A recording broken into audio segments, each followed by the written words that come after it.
Yeah, we're not quite back yet, but I'm just starting recording, friends. So don't worry if you need a minute or still. I'm not cutting you short on your brekkie.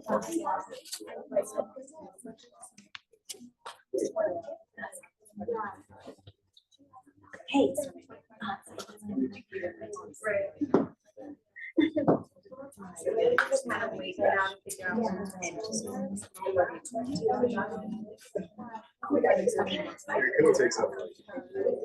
Oh, that's not what I meant by diesel. I was like, well, this is what you're getting.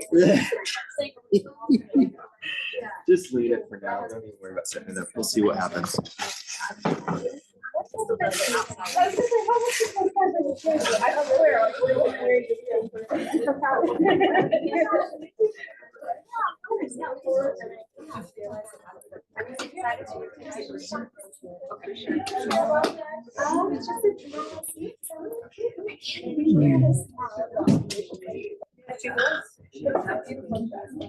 Hey, Maria.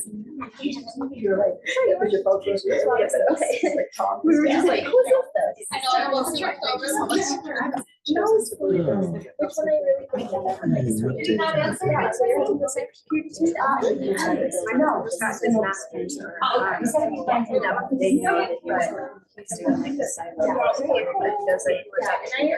Okay, yeah.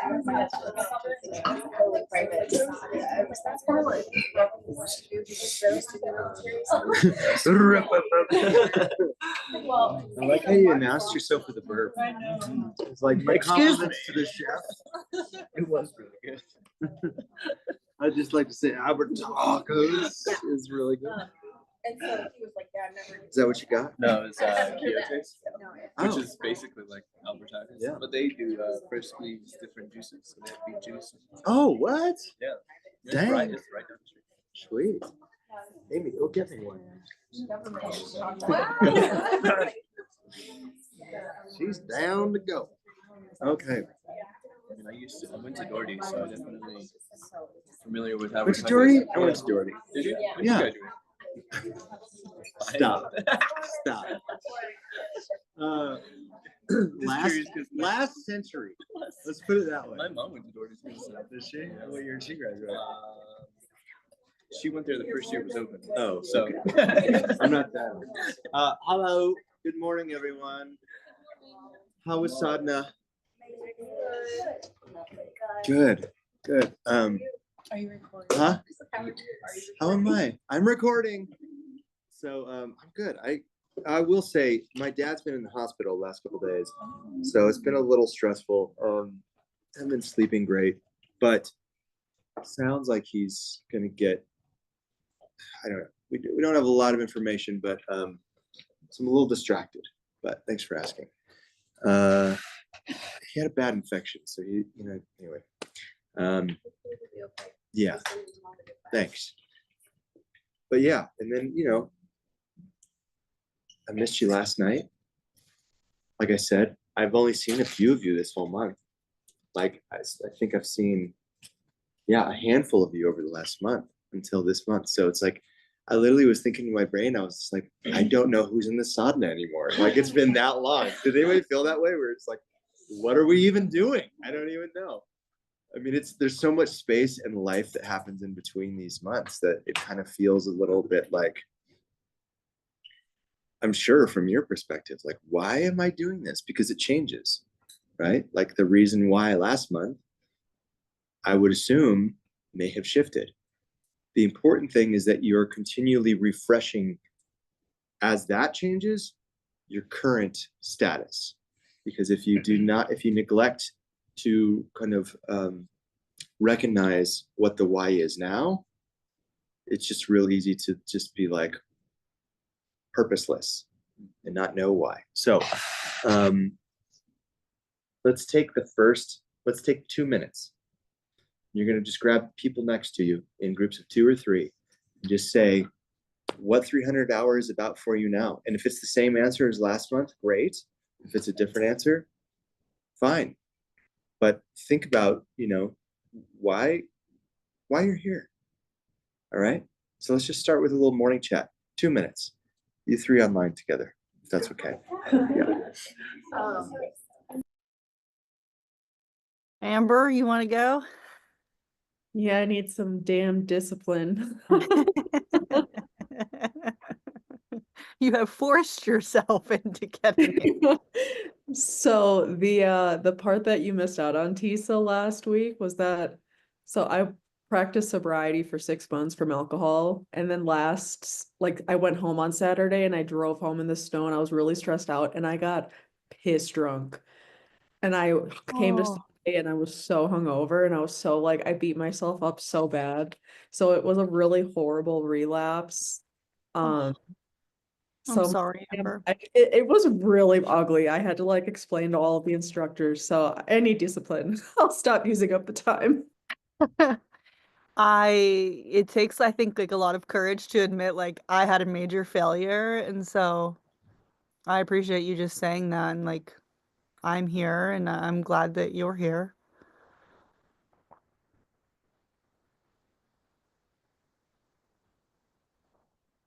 What about you, Ashlyn? Have to prove to myself that I can do it and have to have the discipline because I have also been like not great. I haven't been consistent with my practice. I haven't been consistent with sadhana. I haven't been consistent with anything. And I used to be really good about keeping good habits and eating clean and making sure I'm not alt deleting all of my organs by eating like garbage or eating things that I can't digest properly. And I don't know what happened, but 2025 hit and I just gave up on all of it. I don't know. I thought 2025 was gonna like I always have these high expectations going into the year that it's gonna feel different. And I'm like, okay, let's like remind ourselves that it's just the same continuance of the last year. Nothing is gonna miraculously change. All right, thank you. Let's close that up. Did that help a little bit or make it worse? You're like, I have no reason to be here. I'm not sure.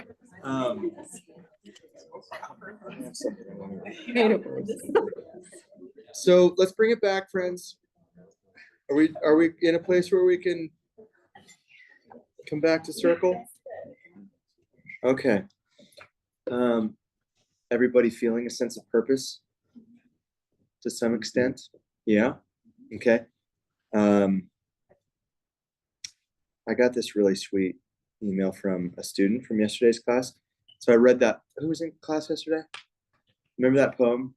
Oh, yeah. About turning sideways into the light? This email said, "Thank you for sharing the Celtic poem. The idea of turning sideways into the light is beautiful. I've been searching for a tangible way to define my response to the supercharged environment of today's world. This poem is just what I needed to hear. I meant to tell you earlier, and the lobby was busy. Thank you." So that's why I'm here today, because it's like, I don't know what else to do to the response of just the world. And it's not just the world the way it is now, but the world has kind of always been at odds, right? It's always been difficult. Ask Leo Tolstoy. So let's bring that question into, let's revisit our morning question of why we do sadhana, okay? So last month we had a list of like big goals and small goals with sadhana, but I just want to see what's showing up for you for this month. Like, what's been the thing keeping you returning to the mat in terms of your sadhana? So like, why do you do the sankalpa every day? Why is that the linchpin? Or what's been the challenging part? And is there purpose in the challenge? Is there purpose in the frustration? So let's just open it up, because this actually, if you don't know what we're doing now, this next hour and a half-ish is, we're going to get into how you teach the sadhana, okay? But let's start with like a big component is like sadhana is hard to do. Was sadhana hard for anybody today? Yeah, Amy, raise your hand. You Yeah. said it was really It hard. was hard. Amy literally said every part of the sadhana was hard today. There was no easy part of the sadhana. And there are days like that where you're just like, damn, every part of this is eating crow. Why was it for you? I Like, don't know. I've had a rough week, so like that makes sense. mhm. Um, And what do we do with that information like when it's hard? Like That's what, why it's important to do it, why? because That's why it's important to do it? when life is hard. When life that's is- when you should do it. Okay, but so life was hard this week, but then damn sadhana was hard for her. yeah, when like you would think that would be the nice part of it. I think it's to allow yourself to sit in the thought of it, to give yourself grace for the fact that, yeah, it was a hard week, yeah, it was a hard time, but you still did it. You still made it through the week. You still made it through Saturday. Mm. Now you get to sit in the, you don't have to like question, okay, well, why was it so hard? It just was because it was. Mm. And having grace for yourself in that and see how you show up tomorrow. I think that's a big part of it all. It's just kind of like letting it be noticed. And it is what it is because it is. And we'll see how tomorrow goes. And the empowerment. I think empowerment of like, I did it. It was really fucking hard when I did it. That's what I got. I love those answers. I think it's really easy when we're not taking the time to ask these questions, because what we're doing is synthesizing when we ask these questions, right? The question is analytical, but then the answer is synthesis, right?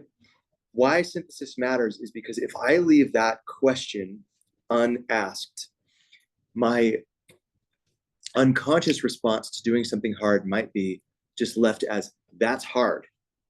And I'm going to file it in the that's hard category of my brain. And then if I want to do things moving forward, am I going to choose out of the that's hard bin? No, we were about to just unconsciously put it in the that's hard bin. And now you just put it in the empowerment bin, right? That's what synthesizing that is. What else for you? How are you synthesizing the sadhana right now? How is it showing up for you? What are you learning? How is it changing you? Yeah. And I'm actually going to pass the iPad around just so we can make sure that they're hearing this well. I'm really insecure that it's not coming in super clear. So yeah, it's okay. Okay. Hi, friends. Oh, you want your name? Oh, okay. I'm Real Eden. name Real names? or pseudonym? Pseudonym. My real name is Eden. It was given to me at birth. I didn't choose it. Anyways, I would say the thing that's coming up for me, it's very similar. This past month has been like one of the hardest and most traumatic of my life, that I've just had to navigate just in my day-to-day. Sorry, I'm like showing you just my eyebrows. And being able to come back to sadhana, whether I have the space for it or not, and sitting down and trying to, I guess, cultivate some sort of like for myselfness in this so much other stuff is really hard. I have been running into, I sit down to meditate or I sit down to do it and my brain's just like going and going, because there's so much happening right now, that I won't get into because it's just, but that's been difficult. But I find at the end of it, even if I only do like 30 seconds of sitting down with my eyes closed and breathe, that I feel more able to handle the external with grace and with peace, and then the internal with grace and with peace, because I at least know that I can give myself that whenever I need it. But it's really fucking hard. Great. You said a lot I want to highlight. I'll take that back. Let's see halfway. So this is all routing us into this idea of teaching sadhana, because it gives us a context of like what we're asking students to do.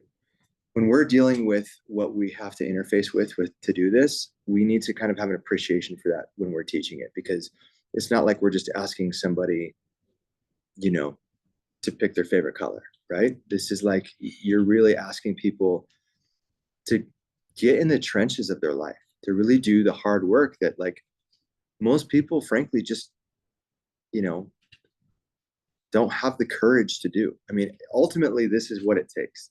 Sadhana takes courage, right? Because you don't know what you're going to find at the end of the practice. And we like to romanticize spirituality in the sense that if I'm doing something spiritual, then the outcome is obviously going to be heavenly.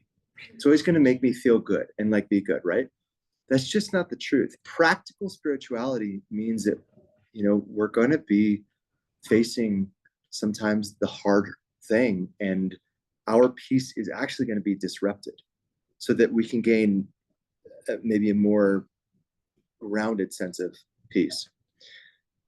Now, you said something like, even if I just sit down for 30 seconds and breathe. So what that thought hit me with was that, like, now that we've all embarked on this journey, sadhana has created a completely different context to the way that I would imagine some of you probably already had some meditation practices or spiritual practices. But now that we're doing this in this group, in this context, in the context we're kind of filling in the gaps of, and we'll fill in more with what it means to teach it today. But have you noticed how it's even changing the context of the way that you engage with your own spiritual life and your own relationship to the divine and your own relationship to self and awareness and clarity? And yeah, I just really thank you for your share, because it needs to be honest. It doesn't need to look any way. You know, and that's the thing. It's like, I kind of regretted saying what I said about like not seeing a lot of you over this last month, because I don't want to make people feel pressure of like, oh, your practice has to look a certain way and it has to show up in my world, right? Like, there's definitely been times during my yoga teaching career where like I wasn't practicing asana, and I needed that to be part of my learning and growth. So the context that we're creating around, you know, because it's not like we just started being spiritual beings the moment 300 hours started, right? But we're tying in this work of sadhana to the way in which we've been spiritual beings our whole life, and all the ways that we've been conscious of and all the ways we've been unconscious of. Because whether or not you've been aware of it, you've been a spiritual being your whole life, right? And there's also no spiritual hierarchy, right? So there's not like, it's I think funny because I joked about Instagram yoga earlier, right? And you can certainly measure yoga and evaluate it by the number of likes, or do I look hot in this one, right? Or, you know, whatever it is, right? But this is a different game altogether. This has nothing to do with what anybody else thinks of your shit, you know? And that's kind of, I think, what can be so confronting about it, is that it's like, it's just fierce interfacing with just you and source and whatever that is. Like the whole idea of sadhana is to get everything else out of the way, so that you know, I would say that where you're at in your life, like there's a lot of goals over a period of time around what sadhana can be. I would say for you right now, I want to really assert the goal for you to allow it to be two things. Number one is to learn the techniques so that you can teach them, be familiar with them, learn them so well that when you're actually teaching them, you're only teaching 10% of what you know about the whole thing. So that means you have to really endeavor. That means you have to really throw yourself out there. It's like, I'm basically saying, like, you're going to make a map of Antarctica. Well, why don't we have a good map of Antarctica? Well, nobody wants to go there. Why doesn't nobody want to go there? It's hard. Okay. So I'm asking you to go to the hard place where nobody else wants to go and make a map, because there's no map, so that other people can go there, even though nobody's going to want to go there because it's hard.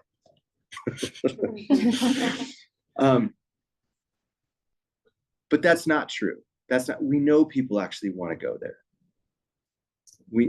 The resistance that comes up through the ego. It doesn't, what is when we are in a place of ignorance, when we don't have wisdom guiding us in these choices around, I should do sadhana, or I'm, you know, like over the course of these 9 months, Let your suffering be the sacrifice at the mantle, at the altar. Let that be the sacred offering when you go over to do your sadhana for 30 seconds, 30 minutes, whatever it is. Let your suffering in your life, whatever the pain is, be what your starting point with it. Because if you don't start there, you're going to be avoiding the work of what you're actually there to do. Because it's through the suffering that we end up finding the motivation, the energy to do the work that purifies us, to gain the wisdom. And then in the wisdom, that's where we get revelation. And this is the real important thing, is that you're positioning yourself with your sadhana to be in relationship and conversation with your core self, whatever you want to call that. Like in yoga, we call it buddhi, right? Some people call it like God or source or my intuition or whatever it is. It's so important as a yoga teacher that we connect with this, because this is where we get revelation. Yeah. Yeah, I was just gonna add random spot, but saying coming to sadhana is hard, just by itself. But when you are going through stuff, whether it's minuscule or it's not, it's extra hard because it makes you look at all of the shit that's just yours.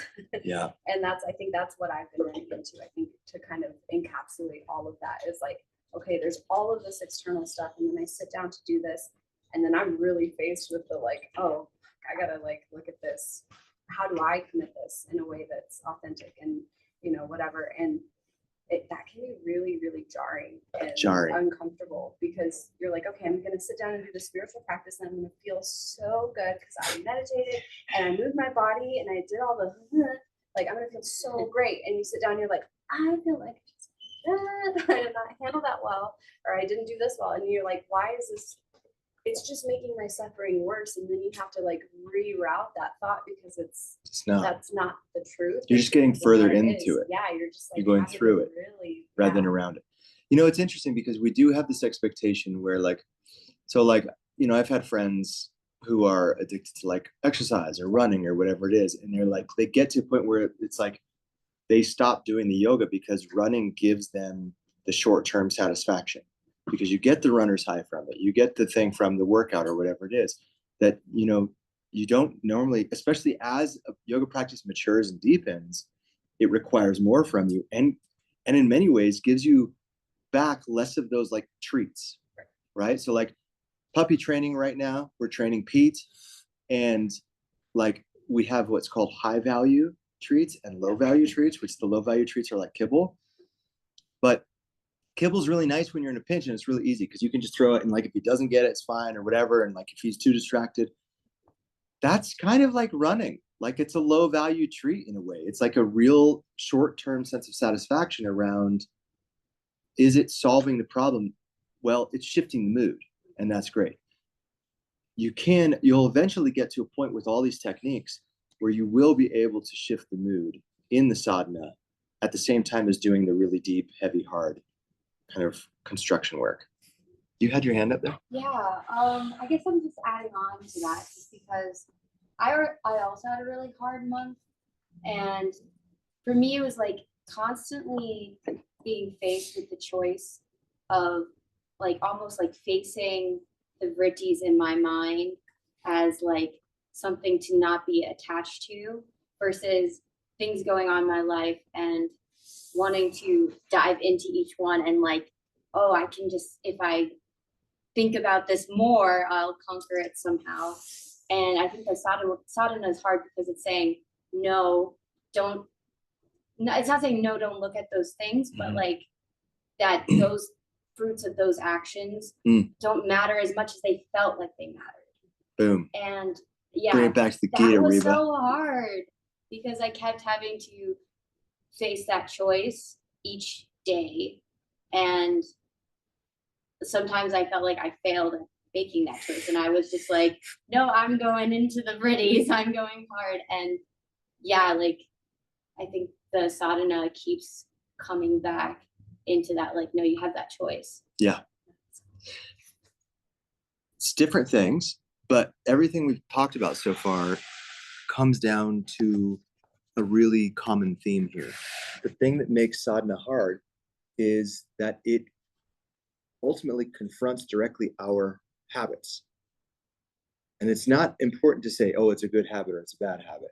It's important to say that, like, our habits tend to be wired in a way that aren't aligned with the things that the sadhana require, but also demand of us, right? So, like, I mean, humans are pretty much, the more that I train a puppy, the more I'm like, you know, we're pretty similar here. You know, we're dopamine addicted. I mean, it's like, you know, it's a really difficult thing. It takes a lot of wisdom and maturity to deny short-term satisfaction for the thing that we really, really want on a deep level. Do you know the difference, right? Have you been confronted with that in your life where it's like, you can choose a thing that'll give you the satisfaction right now, or you can exact some self-discipline because that thing will actually negate the thing that you really want in the large scope of things. Yeah. Can I go off that and say that? Go off. Pop off, Lexi. Somebody was telling me, you should go and travel. You have the money, you need to go buy your ticket and send me your flight information. Just go. And I was like, well, here's the deal. If I go, then first of all, I'm gonna lose the money that I have in my life to thank you for bringing that. I should have got it. But I told him, I said the delayed gratification idea in that is gonna suit me better because I can always go travel later after I figure everything out. And as much as they think that I'm tying myself down, it's almost like I'm freeing myself in the future. Yeah. You first. I can pass it for you. Okay. Yeah, we'll do that for you because you're so awesome. Hi, I'm Stephanie. Oh yeah. Yeah. Oh, hi. And in doing the sadhana, I've carving out time to do it, to be focused on that. And I felt because of all the technique, the you know, the breathing, the nose, or the thinking, all of those components, which are really great and I love, but it's much more effort than ease. Yes. Right now. Yeah. So that's kind of like, I'm thinking so much that I'm not really getting deep into what it really is, but I know that's the hard part. And to get through that, to get to that ease where everything is connecting and you're shifting. So that's what I'm focused on working at. But then again, like everybody, our lives are very busy. And so I had to set it aside because I felt, okay, now I know it's effort now. It's not easy, it's definitely effort. But then I was focusing on the 200 and all the reading, you know, it's just this bombardment of information, which is great. Yeah. It's great, but I know that it's all tied together and it'll all focus in, but I mean, that's where the ease will come in. And I think it's really important that you all honor the times when you need to set it to the side. Just don't let it collect too much dust. Definitely. Yeah. And recognize that, like, once you've already engaged in this process, sadhana starts to show up in your relationship, right? I don't know if anyone else felt this way. I don't know if anyone took as long a break from it as I did.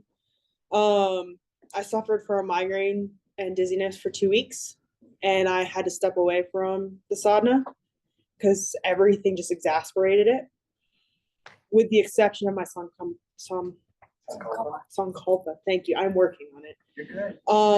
That I did maintain every day, but I don't know if anyone else noticed the days that I didn't do it, I felt sad versus the days that I did it. I had all this energy. I was excited, but the days what seemed harder was not doing it.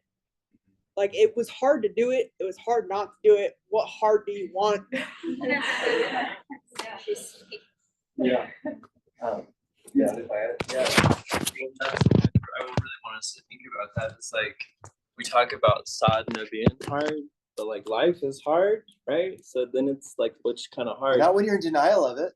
Yeah, now when you're in denial of just it. ignore that. But then there's this metaphor, and it's Tagore, but it's the book Sadhana, the Realization of Life. But he talks about a flower, And he talks about how like we don't recognize the toil in the flower. Like as humans, we're like, look, it's so beautiful, it's so soft, it's so delicate, it's so easeful. The flower is sitting there going, no. I had to get out of the ground. I had to push my way through. I had to unfold. I'm blooming. And, yeah, exactly. Like doing the work, and then it just dies. Like after it's done, it's just like, whoop, all right, we're done. Oh well, bees got to come. Yeah, yeah. I mean, well, the flower doesn't know that. It's just doing its whole thing. And so, like, when we are doing it, it's like, I forgot how I really wanted it to go. Like, if life is hard, sadhana is hard, we're choosing which hard. And there's a more like, this one is going to allow us to see what really is, you know, like, so we can be more like the flower and not worry about it and just do the thing. If that makes more, yeah. That's yeah. Did you have something? Oh, okay. I just saw a hand move. Ari? No, Brian will do it. I'll cover it up. Yeah. Yeah, just like Sierra said, I noticed it I did it pretty consistently, but there were parts I would do and other parts I wouldn't do. And on the days where I wouldn't do anything at all, I felt like really sad or emotional. And like the one day I cried really hard because there was a issue with my wedding dress. And then after I did the sadhana, and I was like, that was so irrelevant. Like they were missing the sleeves. And I was like, I cannot wear this. And then after I was like, that was so ridiculous. Like, I'm not going to wear the dress because there's not sleeves. And, you know, just realizing in that moment, like you are faced with the things like Eden said, that you might be like, I didn't handle that well, or I didn't go through it well. But doing the sadhana, I think, helps. It's the easier, harder path, like you're saying. Like, I love that. There's, you know, because there's two sides to practical spiritualism. One, we want the spiritual lesson to inform us so that when we face hardship, we are prepared to deal with it well. But then there are the times where we just don't anyway, because it's like the perfect trigger for us to go into like bad behavior, like bad pattern behavior. But then the other piece of it is, how do you recover from that? Because that's also the spiritual work. You know, it's not about being perfect and never screwing up, right? Like, I'm going to lose my temper. I'm going to, you know, be impatient. I'm going to do whatever. But yeah, I'm going to be, and those are my, you know, my flaws are my flaws. Like somebody else's, here's the big one I was going to say. So I love that you all are picking out like what happens when it's in absence. So for me, the biggest thing is I naturally am kind of a fearful person. I'm kind of a cowardly dude. And I can tell you that when I do the sadhana, it just bolsters up my courage a lot. So, but I forget that. And that's one of those things that I need to remember, to place it from the bin of being hard to the empowered, right? Like that's a specific thing. Did you have your hand up? Yeah. This is hard because it doesn't sound like anybody else can relate. I'm Anna, by the way. But the hardest part I had with the sadhana was like feeling like I actually deserve to be here and like able to do it. I don't know. I just don't feel like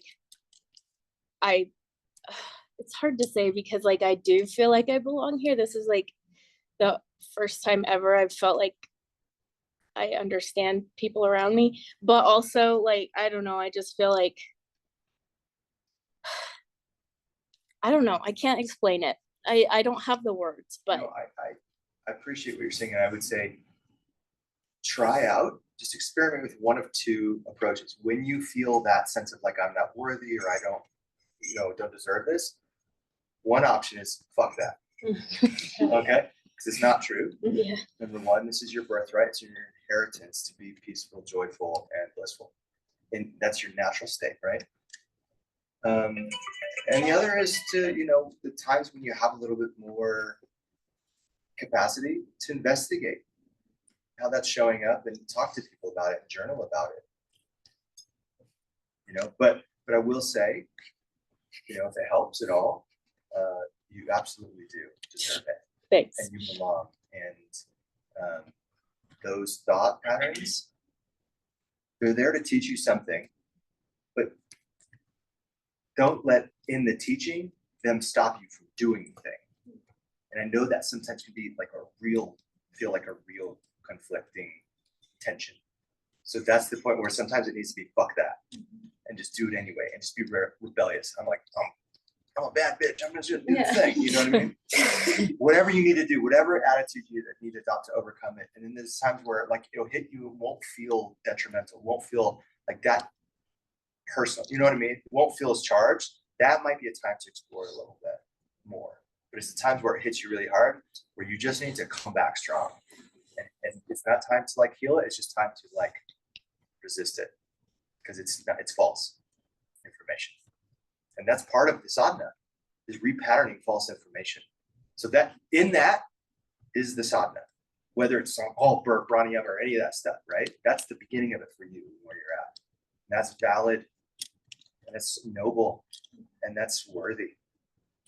It's super valid. It's also highlighted because it's not like you are worthy.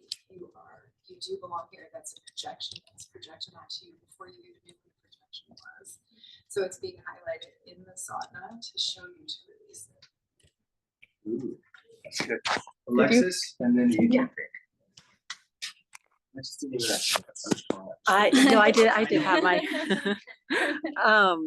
I kind of wanted to touch on both Anna's and Ari's points, because it is, I mean, life is hard, and we kind of fall into these mindsets of I'm not worthy or good enough, or like for me, I'm very reactive to my environment and just everything. And I think that that's hard. It's easy. You could say that it would be easy to stay on that track and not do the work to find a better way. But in the end, it is hard. It's suffering. And I think the sadhana it is hard because you have to address those feelings. But it's really nice because you're like, you're getting to the root, and you're not, it's almost like it's an easier way out than just doing nothing and feeling that suffering constantly. But it's just, it is one of those things that you have to want to do it. You have to want to get out of that suffering cycle, because it's, sometimes people think that they like to be in that suffering cycle and they don't want to leave. Yeah, it's comfortable maybe. When it's also familiar. Sometimes it's not comfortable. Like sometimes you do enough work in your life and you change, and all of a sudden you're like, oh, all the old like loose ends I had in my life are gone. And it feels really like, and you go create one for yourself again. And you're still, oh, here's some problem for myself because Here's some chaos. Yeah, exactly. chaos. And it's just, I found myself doing that this last week, and I'm just like, as I was doing it, I was like, at least it's this order, you know. It was a low value tree. Yeah. You know, but that's just part of my side. It's like, it just means I'm not done. I haven't let that charge go. Yeah. I just had a question, but to precursor my question, I want to say to you, but to everyone, regardless of if you feel worthy or not, I personally am so happy you're all here. I think that you're all very important to each and every one of us, but especially I can only speak for me and my journey through this sadhana and through this practice. I can't think of any more people who would be more worthy or who I would want to share this with. So I'm just grateful everyone's here. My question is, has anyone else noticed how doing sadhana and being even like the studying and the reading and whatever, has it impacted any other relationships aside from the one with just you? Because I've noticed, I mean, I have, like I said, a bunch of shit happening in my life with some very unhealthy people. And I've noticed that it has pissed them off to a degree that I'm just like, I don't understand how you can be mad at somebody for trying to delve into their own stuff and find a spirituality and find, you know, all of these things. And I guess that's just coming from like hurt people, right? But I was curious if anyone else had noticed how it comes up in their relationships outside of just the one that they have with themselves or their practice, because that outside influence is also really difficult to navigate, because you're like, wait, am I doing something wrong? Especially if that's your conditioning, like, well, is this not right? Should I be, why are you mad at me? I'm just trying to be nice. Has anybody felt that way? Can I jump in? Oh, Tisa has something. Yeah. I'm so glad you brought this up. Hold on, let me turn you up. Go Can ahead. you hear me? Yeah. Okay, I'm so glad that you brought this up because it was totally an unexpected result of this sadhana. I typically am a person that when confrontation arises, I'm quick to appease the other person. I'm like, oh, I don't like the way this feels. I got to get this settled. You were right. I'm so sorry, even if I don't feel like I was in the wrong. And a situation came up that I didn't move forward to just appease and I didn't move forward to just resolve it.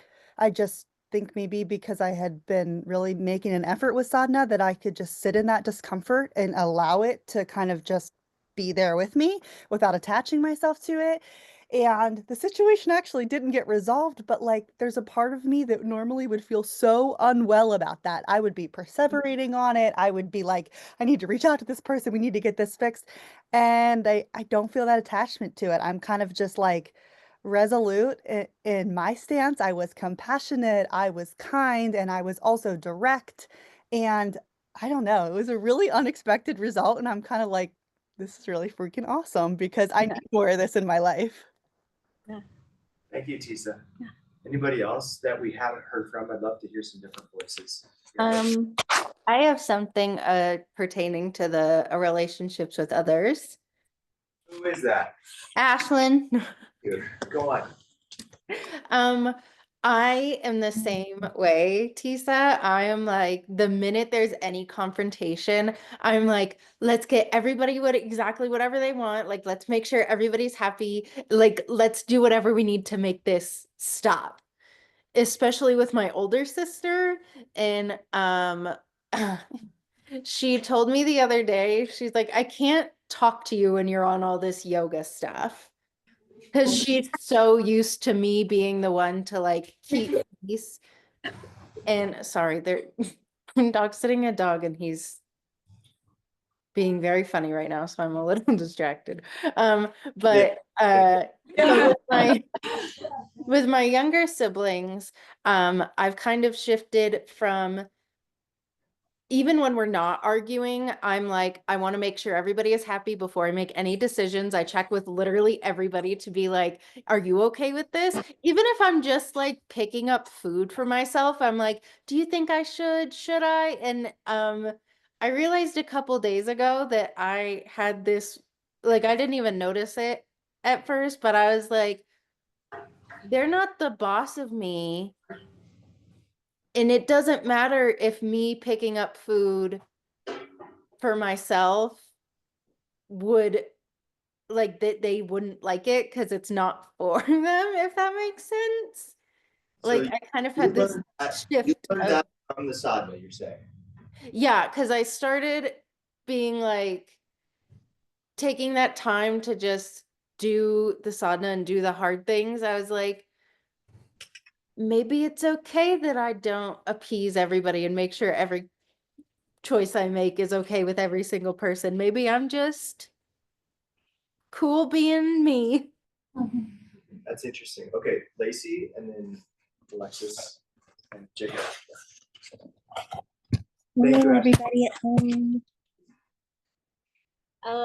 I talked about this in 200 that I tend to be a very positive person, and I have people in my life that do not like it. And doing the sadhana just like supercharges my positivity. And so when I do it and then I'm around these people, they're just like, oh my gosh, like, like you have so much like happiness and positivity and like goodness going on, like go away. Yeah, how dare you? And but by doing the sadhana and by being a part of 200 and 300 and surrounded by other positive people. It's just been, I was trying to like contain my positivity for so long to like please those people. And now I'm just like, dude, I'm living my life. This is what makes me feel good. And I found people that it really uplifts them. If it's not for you, okay, go your way. Or, you know, like, so that's been really great. Listening to these, like, if the sadhana is not empowering you in this same way, like you're not necessarily doing it wrong. Just means you just have a different set of service. Anyway, but I love that we are striking a theme today. Yeah. Alexis.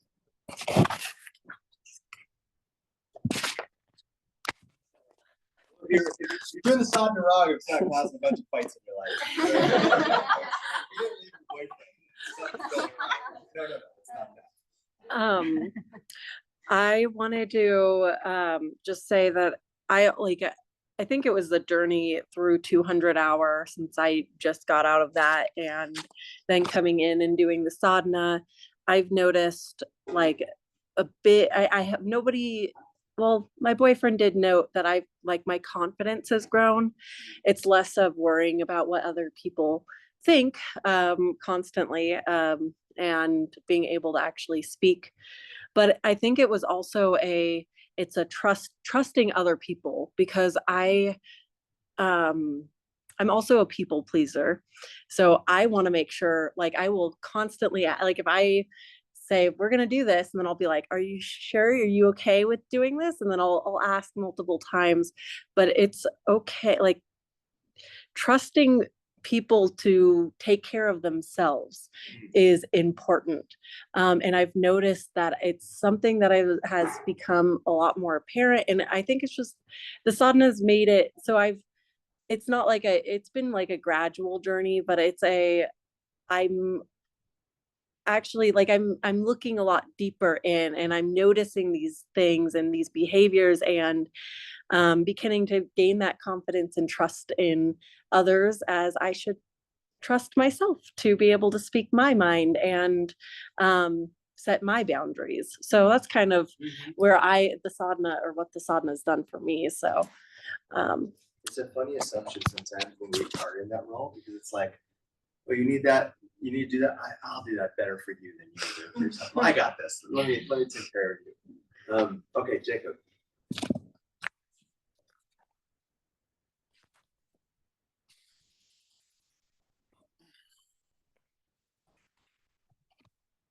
So I think I might have, like you're mentioning, probably maybe the opposite reaction a little bit, because I know at work I don't know, I tend to get, well, we need to do this, we need to do this, we need to do this, and somebody says something, I'm like, no.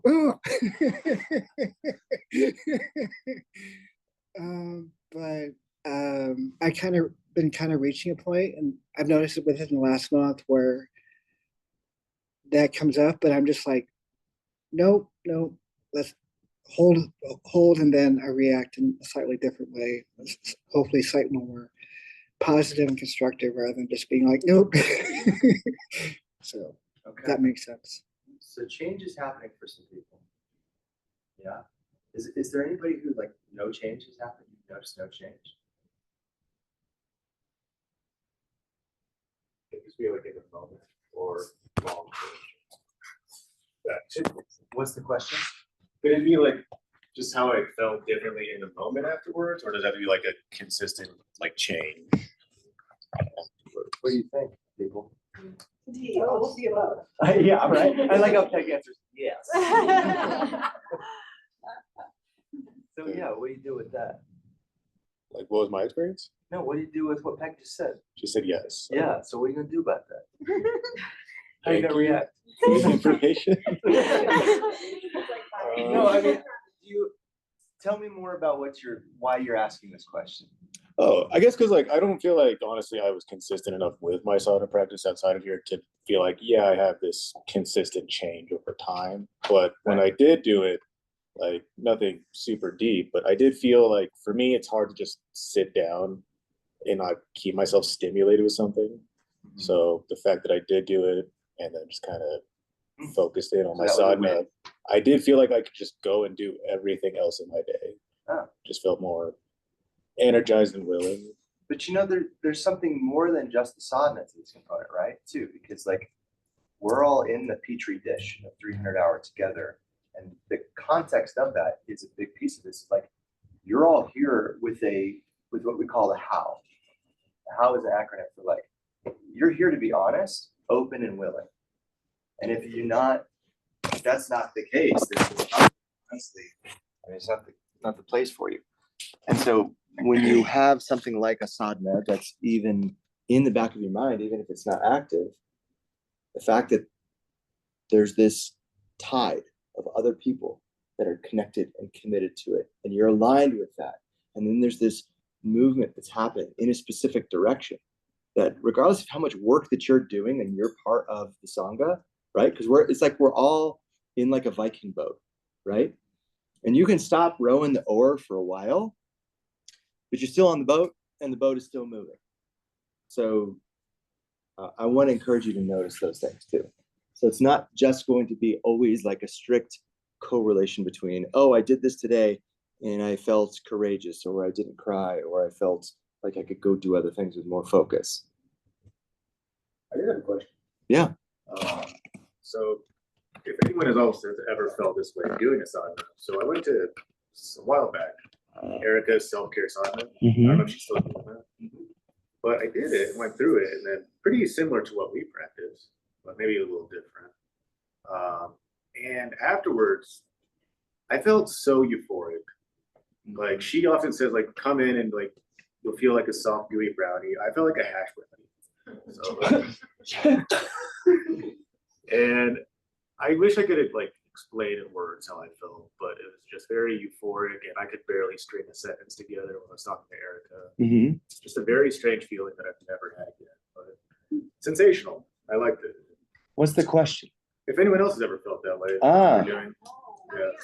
Every time, absolutely not. Yeah, and that's, you know, the funny thing, I mean, we talked about this last month. Do you remember, Sophie? You came into a class and you were like, that was the best practice I've had in the longest time. And I already knew you were coming the next morning. And I said, well, you know, tomorrow's going to be a piece of, you know what? And it was. Yeah. And that's the nature of like spiritual practice, is that like, it throws us those bones when we kind of just need a little bit of like nudging along. But if it becomes patterned in the ways that we're thinking about everything else in our life, which is impulse, action, reward, those are the three constituent parts for how we act in a pretty default way for everything else in our life. Spiritual practice is not meant to train you like a puppy, where the impulse creates a specific action, creates a specific reward. It needs to be more comprehensive than that. It needs to have a broader depth and a deeper breadth, if that makes sense. So yeah, I get it. I'd love for every sadhana, for everybody to just go, oh my gosh, I'm so blissed out. You can do that. You can design the sadhana in that way. And you would probably want to do that if you were trying to start a cult. But I'm not trying to start a cult, right? Like, I mean, if you look at all the cults, that's what they would do. They would like give them practices to make them blissed out. So they think that the teacher, you know, somehow has the power and they need the teacher. And then when the teacher tells them not to sleep, they don't sleep. So now they're making poor choices because they haven't slept. You know what I'm saying? And I take what Nathaniel asked before that, which is totally on this vein. As someone who is completely impressionable and very passionate and very sensitive and has been like dragged into a cult before with the sadhana, and I have grown now to be more of a skeptical yoga person, and I don't like to look at all the flashy colors and jump onto it and be super passionate up front. But with the sadhana, I've almost become more introverted and less sensitive because I am so naturally sensitive. So doing the practice really helped me hone in so that I feel more pure and still and not as like peppy and like a puppy and like overly optimistic. Like everything got a little bit more sober and real and a little less beautiful because it's more beautiful. if that makes sense. So like my husband is like the most zen on zen person ever. And so I to bounce off of him a little bit where it's like it makes me more steady. So not Yeah. Well, what you're speaking, thank you, Amber. That's really well said. And I like that point. I think it's beautiful because what it's speaking to is the shift from, what we call oftentimes the yoga honeymoon, right? The things initially that get us hooked into yoga are not the things that we can rely on to keep the thing going the long haul. Eventually, we have to mature to a point where we have to let go of, like you said, all the flashy kind of candy that yoga gives us to allow ourselves to get into the dirty work of the yoga if we're really going to do the work that is going to create sustainable, lasting change in our life. Yeah. But there's also no judgment for wherever you're at. If you're still in the yoga honeymoon, ride it as long as you can. And by the way, there's a weird inversion that happens when the yoga honeymoon ends, where you get out of that place where every time it's like super sweet and sugary, and then it gets into this hard place and you're like, I'm struggling with it, it's not giving me that relief that it used to. Well, what it's asking you to do there is dive in deeper to the work harder, and then that bears its own sweetness over time, and then you get a flavor for that, you get a taste for that, and you go, oh, this is actually so much more satiating than that other type of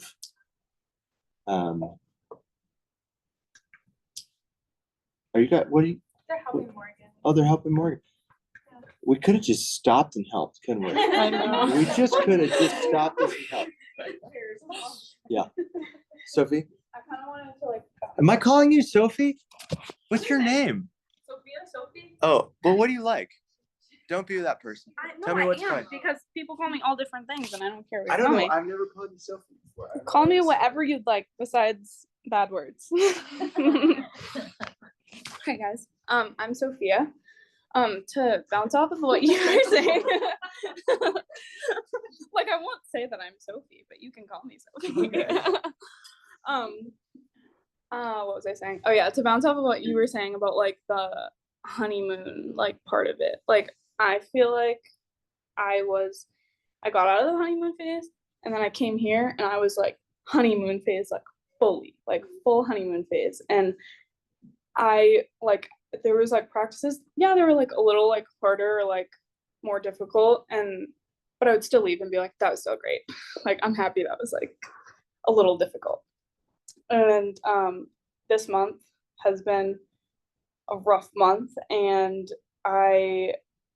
last week I hadn't really done any yoga in like a week and a half, 2 weeks.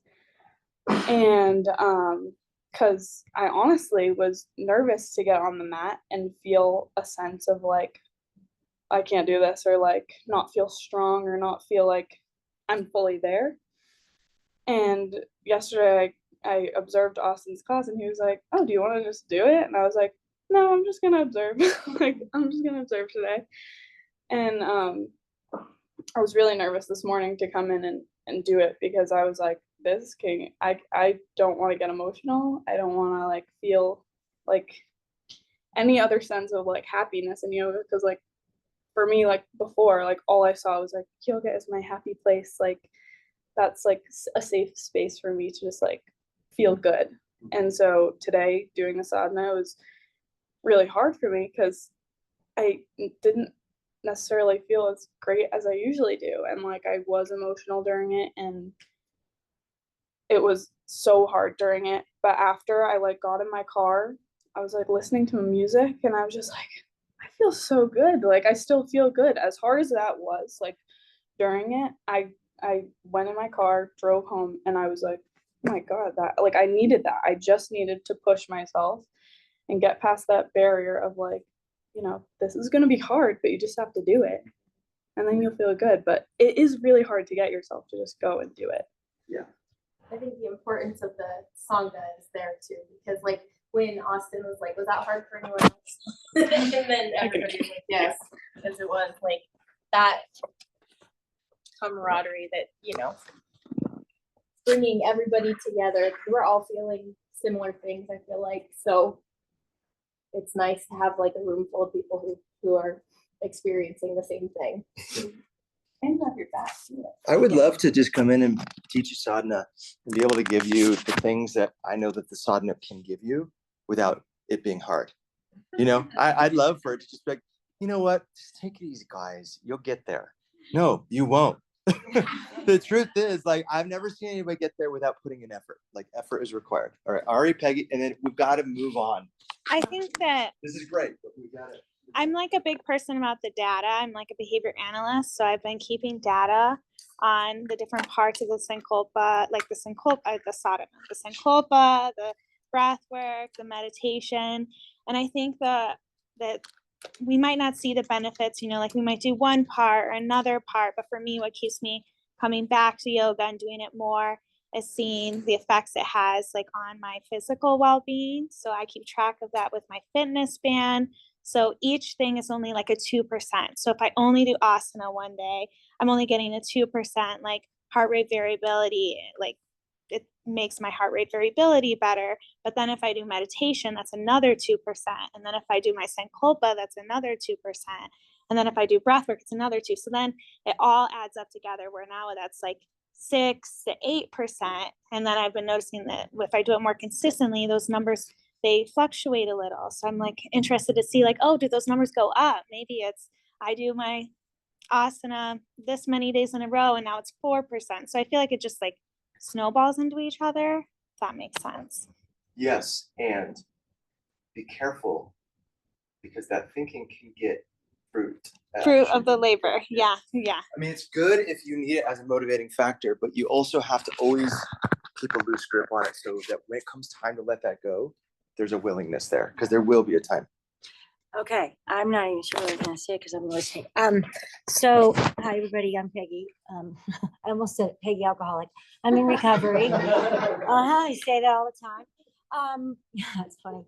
So yeah, I just wanted to share that it's changed how I show up in relationships with people. And man, my biggest one is non-attachment, right? So the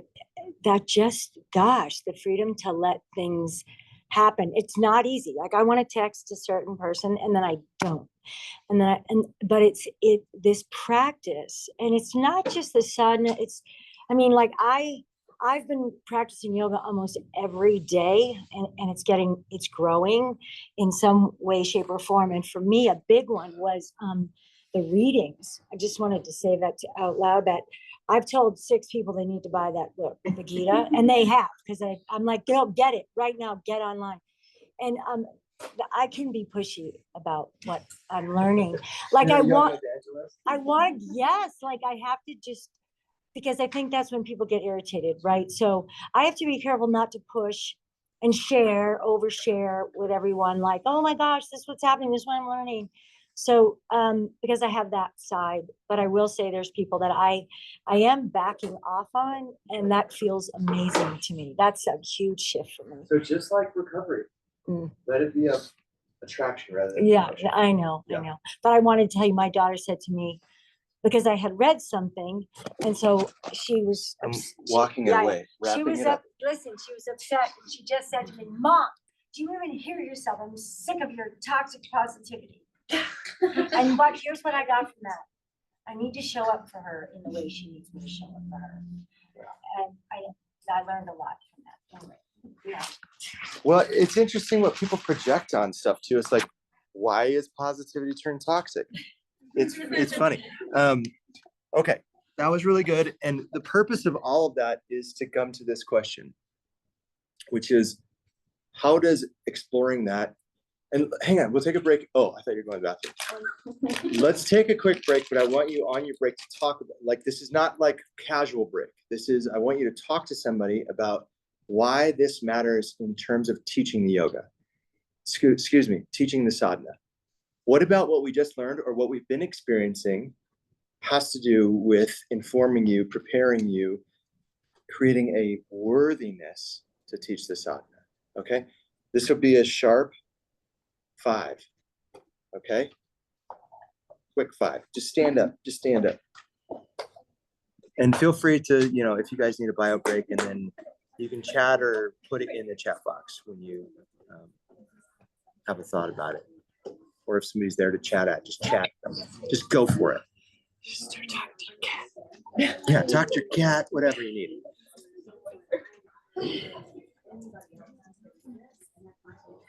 Oh, what is the temperature? I'm just sweating. It's a little warm. Is it hot? Are you hot? Is anybody else?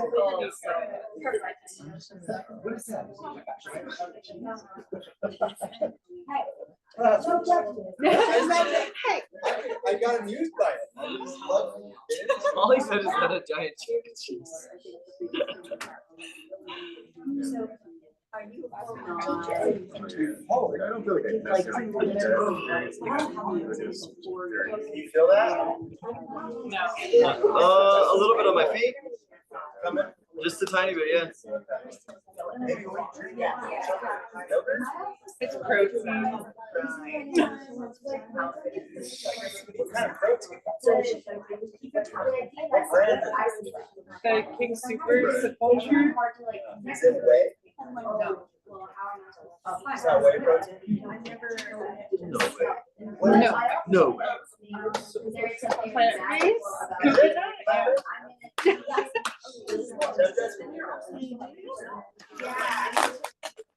I feel it.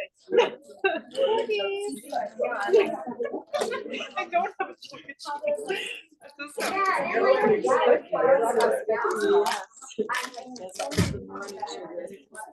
Oh, I did have candy, like more than So tell me, why is that conversation? How does that inform teaching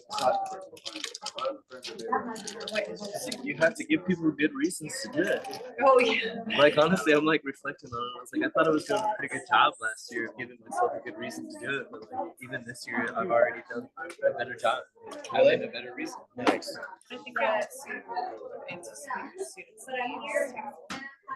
Yeah, that's good. That's really good. Because they're teaching it to each other. Yeah. It's important to know what they need. Okay. Or what it might even do to you, or what it might make happen in your life. Like, Right. I ran into Andrea the other day, so she's going through some big ass stuff. How is she? Andrea, for sure, but she was not stoked, right? Like, not super happy, and we were both laughing. Where it's just like, like it sets you up in a way that was like, it doesn't make life better, easier, or anything like that. So it makes you slightly more prepared, and in a certain kind of way, it almost like turns up the stuff to where it almost gets more like, and so it's like more of these things had to happen. It is weird. Like it's definitely not sunshine sometimes. Okay. Are we talking about the thing? Peg. Peg. She asked me a question, and I was answering it. I asked you for a specific assignment. Okay, so, But hey, break's over, so nip it. That was the shortest 5 minutes ever. I know, it was a shorter 5 minutes. Well, take the next 2 minutes to move you to your seats. It wasn't really 5 minutes. You're gonna get a longer break in another like 15, 20 minutes, okay? Not long. It'll be longer. It'll be like 10, 15 minutes. Hang in there. You're doing great. Are you doing all right? Doing okay? You're all right? Yes. Okay, all right. So here's from the poem I read yesterday in class. I think this really pertains to what we're talking about. Be impatient with easy explanations. So that part first, right? We talk about that a lot in teacher training, of like enriching the question, being less dependent on the answer, allowing yourself to be more comfortable in being insecure around not knowing. So be impatient with easy explanations and teach that part of the mind that wants to know everything, not to begin questions it cannot answer. Teach that part of the mind that wants to know everything, not to begin questions it cannot answer. That means it can't know everything. So don't even start. Like Ryan was just saying, we said, what, why are we talking about this? How does this help us teach sadhana? Well, you said two things. And they're all gone. You said, well, one, you said it helps us understand our why it matters. You said helps us prepare ourselves for what our students' needs are. And ultimately that came back to like, yeah, and what it might turn up in our life, and how you ran into somebody from your Sangha whose life is all turned upside down, and how the sadhana doesn't necessarily give us answers. It churns things up and can make things murkier. And by the way, that's the strong position. That is the courageous choice in life. To want to know everything, first off, it's a fool's errand because you can't know everything. And second off, you're really just encouraging your own fear. You're really emboldening your own cowardice, because you don't need to know everything to be okay. You only need to know that which you need to know, and your sadhana will inform you of that, and only that. You already know what you need to know, and if you think you need to know more, be impatient with easy explanations, and teach that part of the mind that wants to know everything not to begin questions it cannot answer. Okay, let's get into how to teach the sadhana. All right, so what are our categories? What's the first category? Intro. And yeah, will you write this? Can you, I have juice all over my hands. Yeah. Can you position this to where they can kind of see my face and the board, or at least just the board? What is involved in the intro?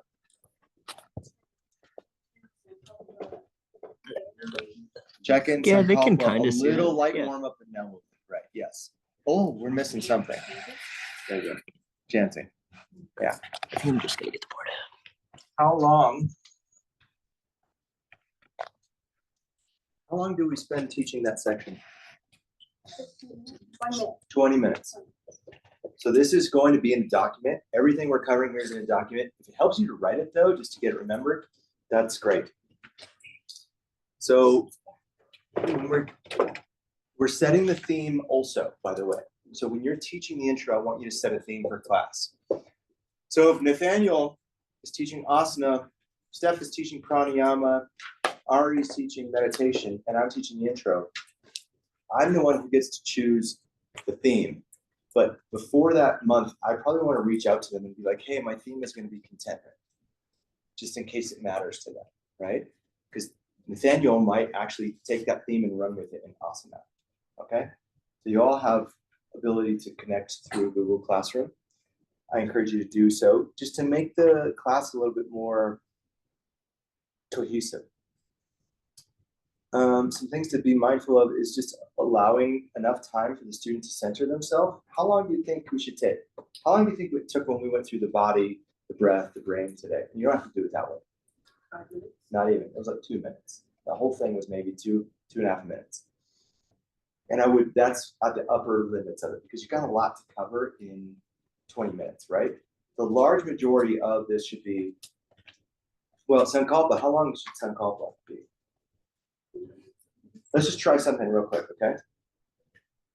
I want you to internally recite your Sankalpa. Okay, now moving on. So yeah, right? So you've got to like, so when you're sitting at the seat of the teacher, like, do your own Sankalpa then, so you know how long it takes. So give them at least a minute, but again, no more than 2 minutes to really set the Sankalpa, because you're reciting the spell to invoke a bhavana, to really create a mood, yeah? Mantra, things to learn, or things to focus on when you're teaching mantra. You have to be loud enough. You have to be leading it. So if I go, Om, you know what I mean? Like, that's not leading it. Like, I got you going, and then I know you know it, so now I'm just hiding back in the back of the choir at church, right? No. You've got to be out front with it. You've also got to be setting the rhythm. And I would say, I want to challenge you all to add a personal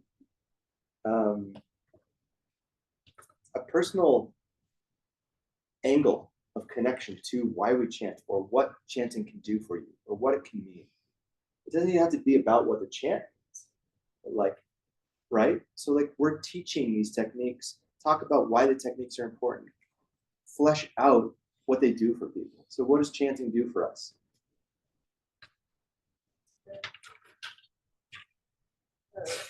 Of it all, you know what I mean? Connects us, is that what you said? Yeah, it connects us. Connects, okay? Yeah. What else? Uplifts, vibration, yeah, we feel the vibration of sound. Focus. Focuses us. Lots of right answers. You really can't go wrong. I'm not gonna like have a buzzer in the back of the room like, nope. I mean, if you say something questionable, I'm gonna ask you later about it. Like, so you said this is about chanting. I don't know if you know this, but Something unique to chanting and doing something in person as an ensemble with the room of people is you get hive-minded, and there's this very mystical feeling about being hive-minded and doing the same thing as the whole entire group, which is very similar to asana, but you're using what's probably an unfamiliar instrument, which is your voice, which is just yes. So it does two things to create that hive mind. It's creating sympathetic resonance, right? As you know, Amber, we're like we're vibrating at the same frequencies, even if we're singing different octaves. We're in harmonic tones or we're in diatonic tones, right? And then it creates entrainment, which is a rhythm. We're creating a rhythmic attunement to each other, which you wouldn't think that like me speaking a thing at the same rate Ryan speaking it actually starts to syncopate our heart rate, starts to syncopate our respiratory rate, starts to syncopate all the circulatory systems in the body. Cerebrospinal fluid, lymphatic, all the different things, okay? So include something about the mantra there. And it can be like a sentence or two. It doesn't have to, you don't have to be an expert. Now, Nauli is where it gets difficult to teach. We talked about it today. What kind of stance do we want? Wide stance. Hands on knees, why? Stability because? Your body's relaxed. Because your core stabilizing muscles are supposed to be completely relaxed to execute it, right? What about the breath with Nauli? Breath before you. Any of it. What would you cue? How would you cue the breath? What would you make them do with the breath to help them set up for success or feel it? Inhaling forcefully. Yeah. And then a fast, forceful exhale. Yeah. So I think kind of the three basics are like, make sure you kind of hyperoxygenate first, exhale fast because you're going to want to breathe in fast, then exhale all the way out. Because even if you have a little bit of air still in there, so we're talking 95% more or lung capacity expired before you perform the Kriya, okay? And then we all understand that the order of things is, the first order of things is what? We're starting to perform the vacuum, then it goes the pumping, the breathe, then the isolations, the 4 quadrants going both ways, and then you start to churn. Yeah, don't worry about that. Are we out? Do we have to teach that part? No, Okay. just teach the vacuum and the pumping. Yeah, but teach the vacuum first. And by the way, Nauli is going to be the most uncomfortable thing to teach out of any of this stuff because it's hard and you can't make people get it. It's one of those things like either people get it or they don't, and sometimes they just won't. But you've got to sit in the discomfort of teaching it for, I don't know, you want to spend a good 8 minutes at least teaching the Nauli Kriya of that 20 minutes, right? Oh. So 8 to 10 minutes of that 20 minutes should be Nauli Kriya. Okay, up next. So that's when you finish Nauli, you say, thank you very much. I'll be here all week. If you'd like to tip me, here's a QR code for my Venmo. And I'm going to pass it over to Ryan for asana. Okay, Ryan takes over. Now, how long do we have to teach asana? 45 minutes. Yes. How do you all know this? You said it in classroom. Okay, good. I'm just wondering for other people, I'm sure they're thinking the same thing. Like, how do they know that? I know why you know that. You don't have to answer with such attitude. People. I'm just trying to be helpful.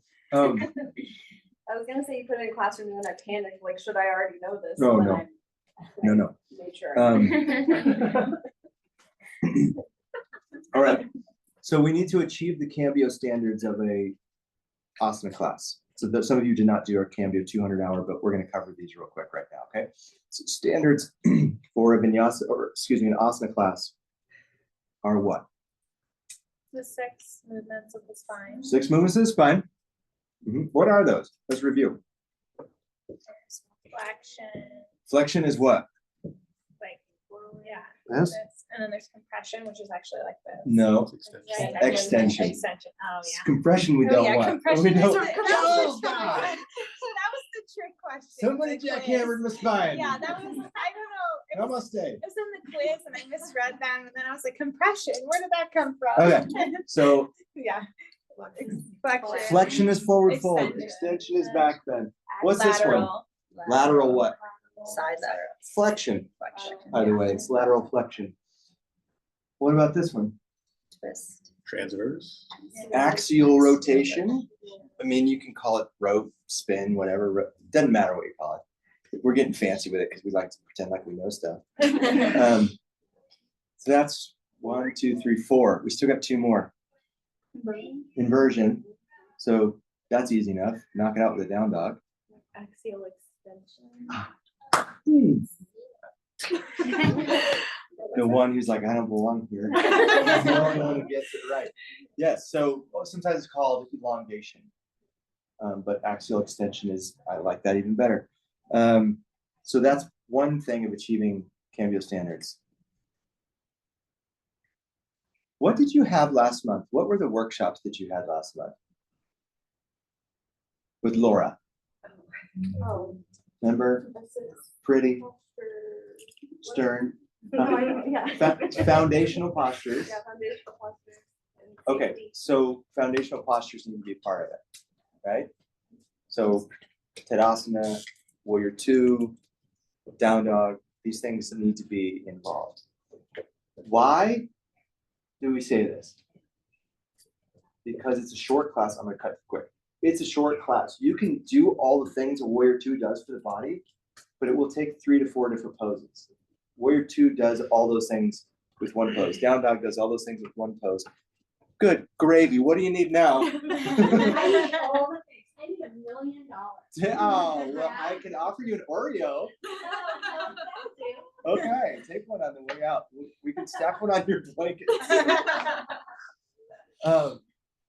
Okay, what do we remember about alignment principles from last week? Did that happen? Yeah. Or was that just, okay. It was last month. Last month, it was last month. I'll give you some credit.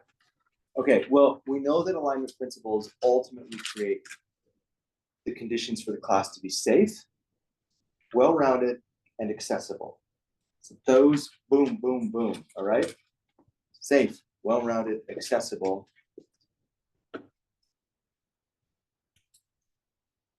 Also, in Cambio cueing methodology, we talk about these 3 different types of cues. Do you remember what they're called? Directive and integrative.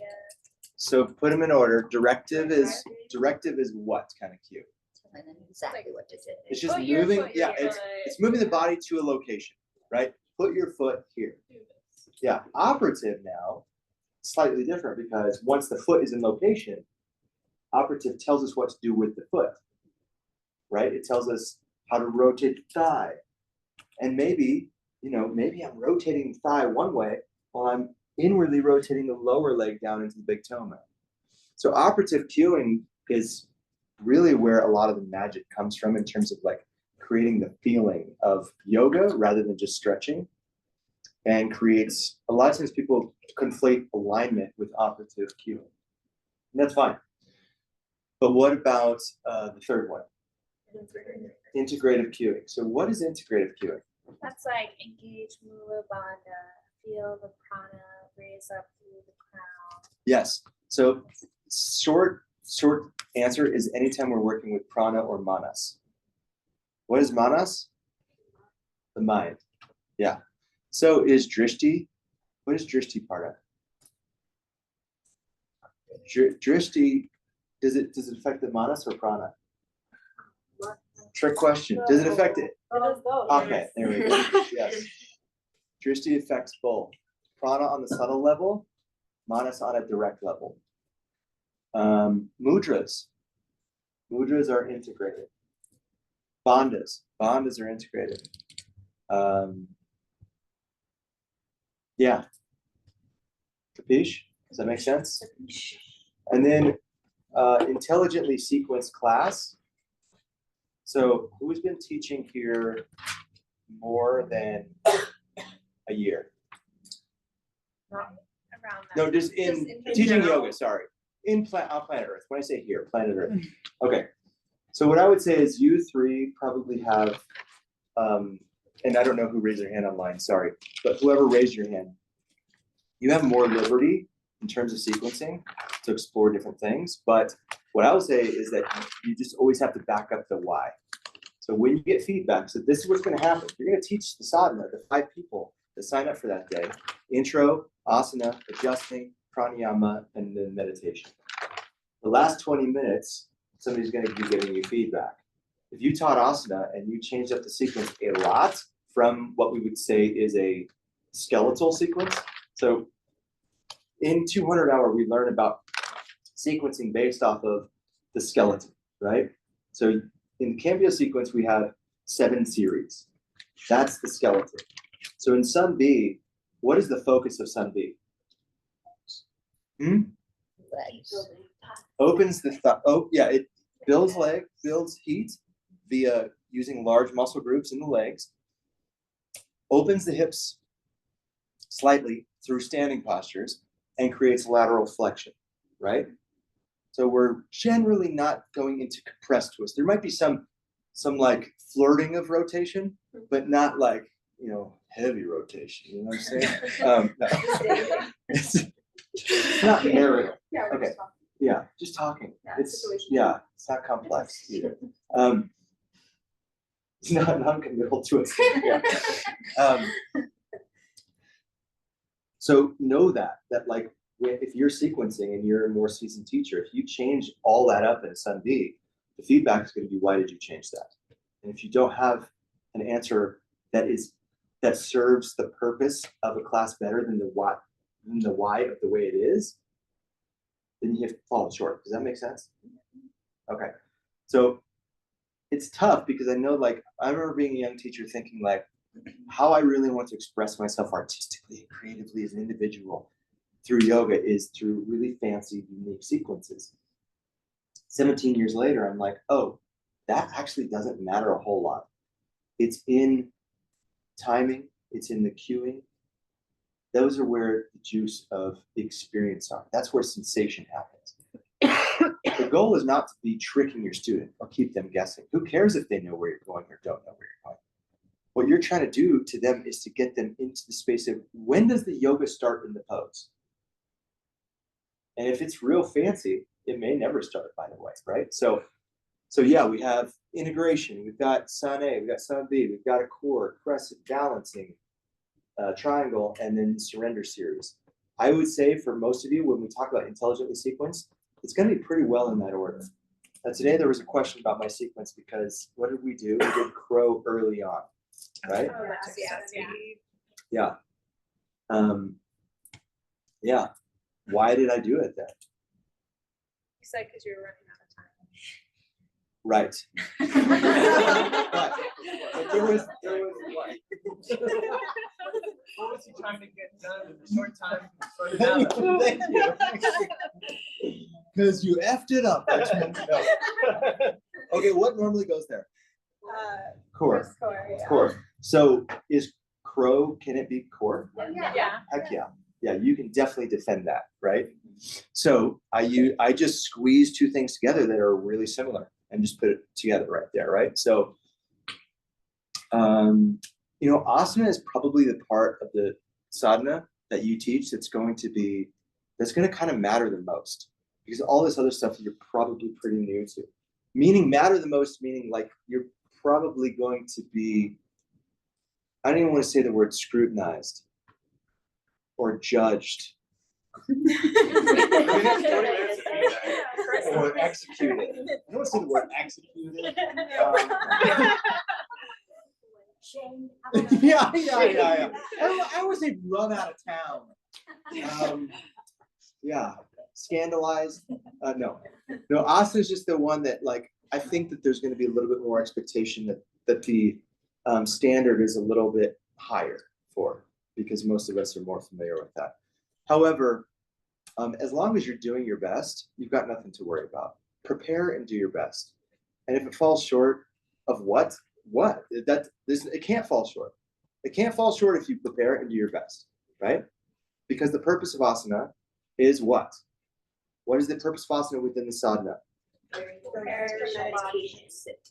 Oh, okay, that's a reductive answer. Please be impatient with easy explanations. Remember the poem? All right, let's get specific now.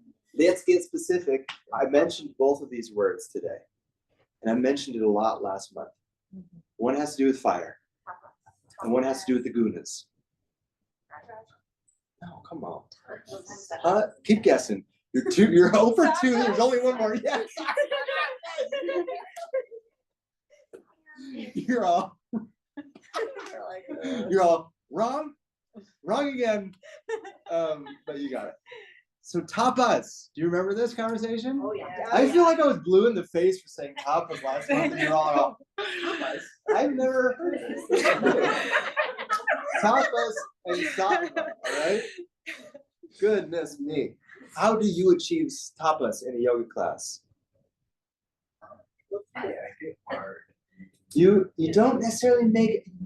You want to offer the opportunity for the student to interface with the challenge, right? So like you could have done my sequence today and made it really easy on yourself. And by the way, making it easy could have been the hard thing. That could have brought up a lot of tapas for you, because you're like, oh, I'm an A-type personality and I always want to do things to like that extent. And so like by holding myself back and not pressing on the gas pedal, that caused a lot of heat. That caused a lot of tension and friction. Yeah. Okay, but like, so first you were talking and I was thinking, okay, so be safe, stay with the sequence, right? Yes. But then I was thinking, Be safe, young teachers. right, but then I'm listening. Take more risks. And you're more saying, well, experienced you teachers. could have made that class easy. And I'm like, really? Vertical twist? How are you gonna make it? Sure, you could have modified, but you Drop the back knee down. Use a block. Yeah, but you didn't offer that. I'm just saying. You didn't say. I'm not known for that. I know. You said you didn't offer. I don't. Really Oh. I still did. I did say in the beginning, modify the practice however you need to. Of course, we always say that. But, She's like, overrule. No, here's my point. Do I want to? And then we just talked about challenge the students, right? So, not that. Hang on. Yeah. I said offer the opportunity for your student to challenge themselves. Okay. That's a way different thing. Okay, So get out of the mind frame of thinking my class is hard or easy. No, I agree with you. And, Yeah. and like I said, I mean, I'm teaching at the gallery, and I'm like, okay, it's all levels. Should I just keep very simple? Yes, you should. Okay. Again, so but here, do I want to keep it simple, or do you want to Yes. give my students the Oh, opportunity? let's put it this way. 60 minutes, like we were talking out there just 20, 30 minutes Yeah. ago. 60 minutes is a short amount of time to get a proper yoga class done. Now you have 45 minutes. So when you have even less time, do you think you should complicate it more or simplify it more? Yes. Why do young teachers like me want to teach fancy things?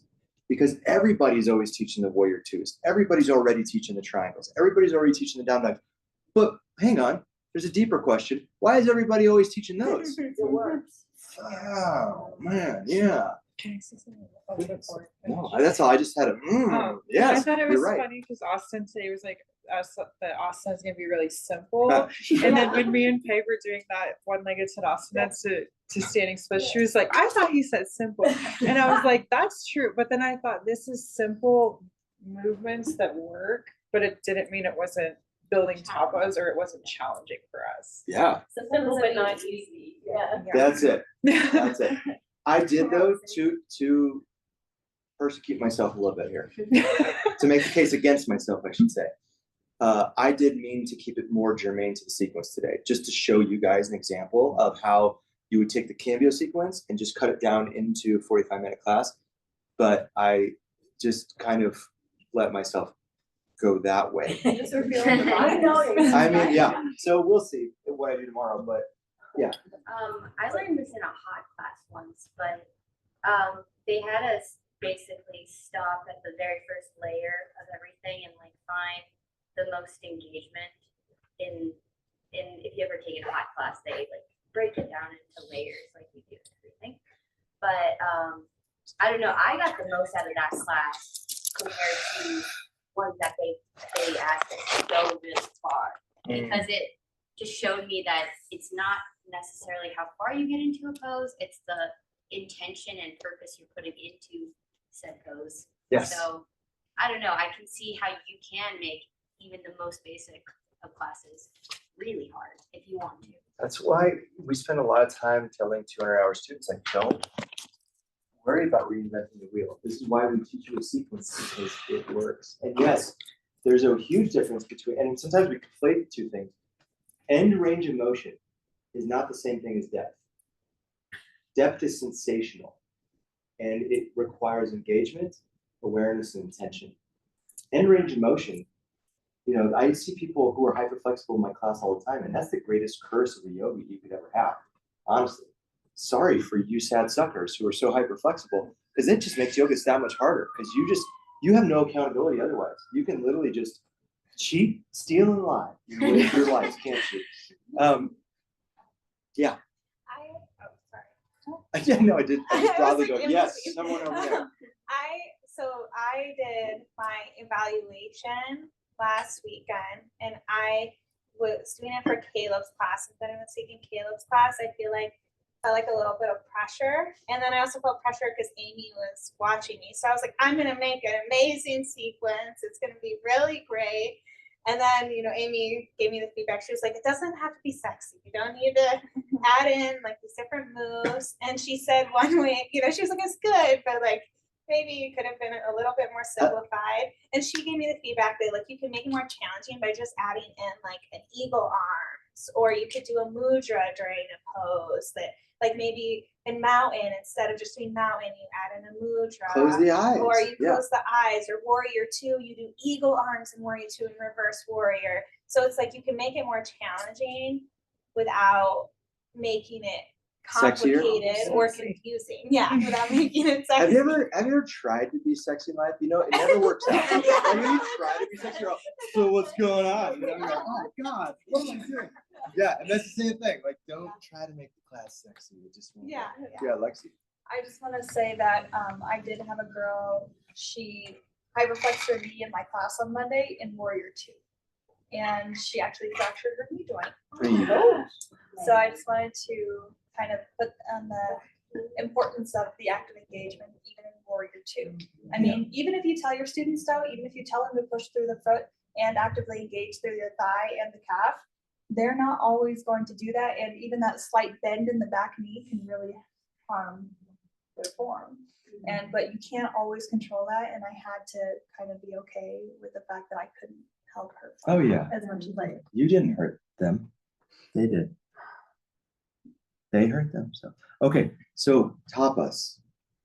Got it? The two things when you're really evaluated outside of, so number one is Cambio sequence standards, right? Like our foundational postures being used, our alignment principles being used. Are you DOI queuing? Different than DEI queuing. I guess that's illegal now. DOI queuing is still legal, however. Is it intelligently sequenced, meaning it's well-rounded, safe, and accessible to all people? And finally, does it result in tapa? Does it offer opportunity for tapas and result in sattva? Did today's asana allow for sattva? Why? But it wasn't always just hard all the time. That's important to understand, that there's always a push and a pull. With yoga, it's always like balancing these pairs of opposites, right? It can only, in a lot of ways, like you're teaching just as much as you're saying, I want to offer an opportunity for the students to be really challenged. I also want to offer an opportunity for the student to find a deep sense of peace and serenity. And you can't, if you're not offering one, the other one is going to be diminished. You can still offer one separately, but if it's like, I just want to teach a really hard class, it's going to be hard for them to find any peace. And the hardness is going to be limited because it's just going to be about force, right? Yeah. Anybody ever lift weights or something, that day you go for the PR, it's that kind of thing where it just happens. There's like a confluence of things. The day where you try to force a PR, it never happens, right? You have your hand up? Sure. I was just gonna say, as somebody who graduated with Cambio for 200 hour and learned that sequence, and then who's been teaching for almost 2 years now, I've switched it up and I do different things. And I had I have a regular that comes to my class, and I'm always doing different things, and they're always like, yeah, that was great. And then like a couple weeks back, I was like, I don't have the energy to make up a new, I don't know. So I just taught the Cambio sequence. And when they came out, they were like, that was the hardest class you've ever taught. I was like, what? So just to speak to the simplicity doesn't mean easy. Well, and when you know what you're doing more, yeah, it allows there to be a greater range for the student to engage with it in the way they want to or need to. Right. Because oftentimes it's the new sequence that we're still trying to get our head around. So we're cueing it in a way that kind of is controlling it in a way that we're not even aware that there's this whole other opportunity over here. Yeah. Yeah. It was just interesting to see them be like, I don't know what you did for that one or where you got that. I was like, that's like the one that they teach us at 200 hour. They're like, oh, so it's like a beginner one. I was like, no, it's just a sequence. Mm-hmm. They were like, I'm dead. It's like, well, sorry.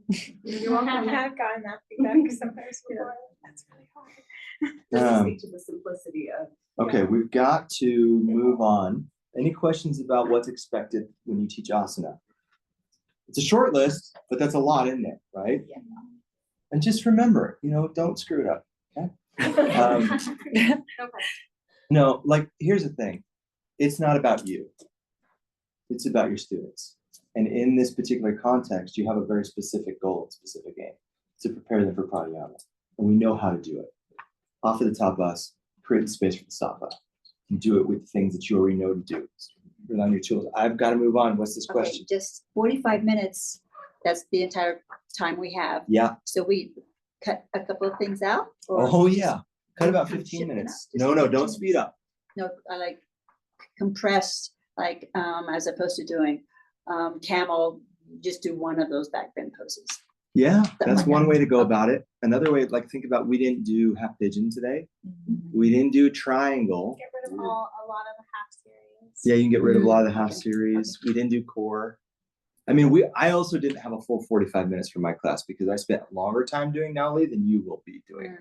Yeah, but weren't we practicing for 3 hours? Done at 9. We practiced for 3 hours today. Just kidding. It was It was a time warp. I'm just We saying, took the it was you. daylight I don't saving. think you taught only for 45 minutes today. No way. Did anybody? The awesome. The awesome, like 45. You think the asana was just 45 minutes? Oh, it wasn't. It was definitely no more than 45 minutes. Yeah. Okay. Pranayama. I could tell there's a real desire to move on to pranayama. You're like, "Well, what more questions about asana?" Technical proficiency is going to be the key thing that you're going to be looking for and providing. Okay.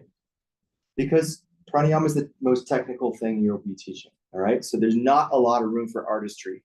This is about really just coming to it by so is anybody a baker here? Who bakes? When you get a recipe for baking, you don't get to say, it says 1 cup of flour, but I'm gonna use 2 cups of flour, right? You don't just arbitrarily change the recipe unless you have to change everything else with it. Usually with baking, there's a pretty rigid science to things. Yes, am I wrong? I guess I am wrong. You guys are both. Yes and no. right. Well, yes. Flavor wise, Yeah, yes, I mean, there's a lot of room for whatever- exploration. yeah, sure. But in terms of the chemistry of baking, Yes. it has to be pretty rigid, right? We're all It's proportional. Okay, bad example. Moving on, pranayama, technical proficiency. We're Okay. just mad from asana. So kaya steeram, what does kaya steeram mean? Say it again. Kaya steeram is the first order of business. meditation seat, taking a stable seat. Finding kaya means body, stereo means firm or rigid body, right? Unctuous. How long should this section take? But they know over here. 15 minutes. 15 minutes. Okay, Yep. thank you. Yeah, and good question. I just have a certain way of writing. Yeah, no, please. So Kaya's here, prepare the seats. Then it's Hasta Mudra. What's Hasta Mudra? Hands. What are the two mudras that we offer? Jnana Mudra and Dhyana Mudra, right? The important thing is that we're connecting the fingertips and that the palms are facing up. Next thing is the proper order. What's the order of the pranayama in terms of the three different techniques? Kapalabhati means what? Skull. No, that's not right. Skull shining. shining. Yeah, skull shining breath. Then it's the cooling breath techniques, which are known as. So you guys need to say these words because it's telling me you're not getting it, and the fact that you're not saying it now is just that much more an enforcement. Okay, Kapalabhati. Remember, it's kappa, right? You're excising the kappa, the remaining kappa. By the way, the ujjayi breath in the asana, that's how we get to sattva. It's like the ujjayi burns out the kappa, right? We've converted the pitta, we're moving the kappa, and we're getting into a place where we're going to work with the vata shortly. Kapalabhati just gets any kappa remaining in the head out. Asana gets the kappa out of the body. Kapalabhati gets it out of the head. That's skull cleansing breath. What are the cooling breaths called? Sitkari. Sitkari is which one? Tastata. Molars. I mean, you had a 50 chance. I appreciate you guessing. And then what's the taco tongue? Shitali. Do I have it right? I think you said it opposite this morning. Okay. All right. That's Yeah, why yeah. I got confused. I was like, But yes, Double that check part it. is right. Obviously, I've got it right here. yeah. What do you got? So Shitali is taco tongue and Sitkari is Tastata. tongue. Okay. So Shitali. It's 7. Okay. Then after cooling breath, Nadi Shuddhi. Pretty simple. In Kapalabhati, we're introducing some other things, right? So first off, what are the benefits of Kapalabhati? Oh boy. It takes. No, this is hard. I mean, this is hard Pitta stuff. and turns it into Agni, or is that? That's the Nali Kriya. Nali Kriya, We should yeah, have I said thought this. so. So what are the benefits of Nali Kriya? Let's take a step back real quick. Remember when I was like breaking 20 minutes? It turns Pitta into Agni. Turns Pitta into Agni. Which like builds. So that's the subtle aspect. What about physiological? What does Nali Kriya benefit us physiologically? What was that, Amber? Adds oxygen to the body. Adds oxygen to the body. Well, it actually depletes the oxygen so that the oxygen uptake is more available afterwards. Yes. So just to understand the process of how it does that is important. Physiologically, that's part of it. What does it do for the digestive system? It makes it move. It encourages peristalsis, right? It also, peristalsis is the natural movement of poop through the body, right? So when you sleep, when you lay, when you rest, your organ, your GI tract is slowly moving bile and food along like these little tendrils that moving along. That's called peristalsis. So like when you're plugged up, your peristalsis is doing, might be in a fight or flight response. That could be a reason why you could be constipated, by the way. So Nali Kriya can kind of reset the nervous system in the gut. Creates gut-brain health, helps just stimulate breaking up of scar tissue in the viscera of the soft tissues in the abdomen. Who should not do Nali Kriya? We didn't talk about contraindications. This is important too. Yeah. Private people, yeah. Don't squeeze your baby. People with like spinal injuries, because you have to like Mm. arch your back. No, it depends. Maybe if there's a very specific spinal injury. Yeah. If you have an umbilical hernia, Does everybody know what that is? Yeah, so if you don't, just say it next time. People with umbilical hernias don't do this. It fixed it though. Fixed for who? I have an umbilical hernia, but it's fixed. They put a mesh thing in there. Oh, well, then that's fine. Yeah. Yeah. If you have, no, It has to be not fixed, yeah. yeah. You don't have a hernia anymore because the mesh is there. Yeah. High blood pressure. Sorry. Do you usually like need a note for somebody if I had only C-sections, and so there is a lot of scar tissue? Do you need a note from the doctor? Or? No. Okay. But you are going to feel a lot more there. The more scar tissue that you have for whatever, like sports injuries, C-sections, things like that, Naldi is going to be something that you want to just kind of be patient with, walk through with a lot more just gentleness with yourself. Don't force trying to get to like stages with it of like goals. Yeah. What about like certain digestive issues? Like, for example, my mom has ulcerative colitis. Oh, yeah. That stuff. Yeah, I mean, I would say that if somebody's in a flare-up, they're going to know not to do that. If they're not in a flare-up, it's probably good. Okay. Yeah, like Graves, Crohn's, things like that. I think, but I would say the biggies are, glaucoma, high blood pressure, and pregnancy and umbilical hernia. Okay? Glaucoma and high blood pressure, because you're holding the breath, you're creating a lot of intrinsic pressure in the body, right? Same thing with any kumbhaka, any bandha that you're holding, same thing. So that's the same thing with like the end of Kapalabhati. You don't want to have people holding the breath who've got high blood pressure or glaucoma. So that's a good transfer. Going back now to Kapalabhati, benefits. Oxygen uptake via CO2 tolerance increase. Nope, not at all. I got that backwards. Naoli is the opposite of Kapalabhati. So Naoli, we're increasing CO2, shedding oxygen so that we uptake more oxygen. Follow me? When we do Kapalabhati, we're over-oxygenating the blood. We're hyper-oxygenating the blood, okay? So, just like I said earlier, is CO2 bad for you? And somebody said yes. Well, yeah, I mean, it'll kill you if you don't have oxygen with it. But it's good for you when you're using it in these specific ways. Same way with oxygen. Is oxygen good for you or bad for you? Well, if you look out to the natural world, every cell that's decaying, the number one cause of its decay is oxygenation. Think of oxidative stress. It's the oxygenation, it's the way oxygen cells, think about rust. Rust is from the cell of the iron getting broken down from oxygen. So oxygen is actually really like kind of intrusive molecule. But when we hyperoxygenate the blood, it prepares us for nadi shuddhi. It also kind of makes you feel a sense of kind of euphoria and good. But you've prepared yourself in a way to when you're hyperoxygenating the body here, you're taking it in at a whole different level. I don't want to say too much about that because the hyperoxygenation is for when you do nadi shuddhi turns into nadi shodhana, and we're doing longer holds, but the inhale hold. That's when you need that oxygen for the oxygen depletion. So that aside, the other things that it benefits, cerebral spinal fluid movements. Kapalabhati moves the cerebral spinal fluid. It cleanses the kapha out of the brain. It clarifies the brain. It focuses. It creates relaxation in the nervous system via the psoas muscle and the vagal nerve.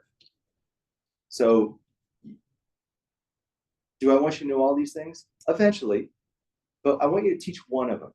So when you get to Kapalabhati, say, one great thing about Kapalabhati is this. And by the way, it doesn't have to be something I said. You go research it, go look it up. But when you're teaching these things, remember, nobody wants to do Kapalabhati, right? So as a yoga teacher, we're always kind of just trying to sweeten the deal for our students and remind them, like, this hard thing I'm asking you to do, it's really good for you, and here's why. And just keep that in mind when the part of you that comes up with resistance is like, it's hard, why am I doing it? It's loaded, right? Now, Kapalabhati, it's a 4-to-1 ratio, right? So it's a fast exhale. The inhale is 4 times as long, right? Chest is lifted. It's a forceful exhale. It's a passive inhale. So that's ironic.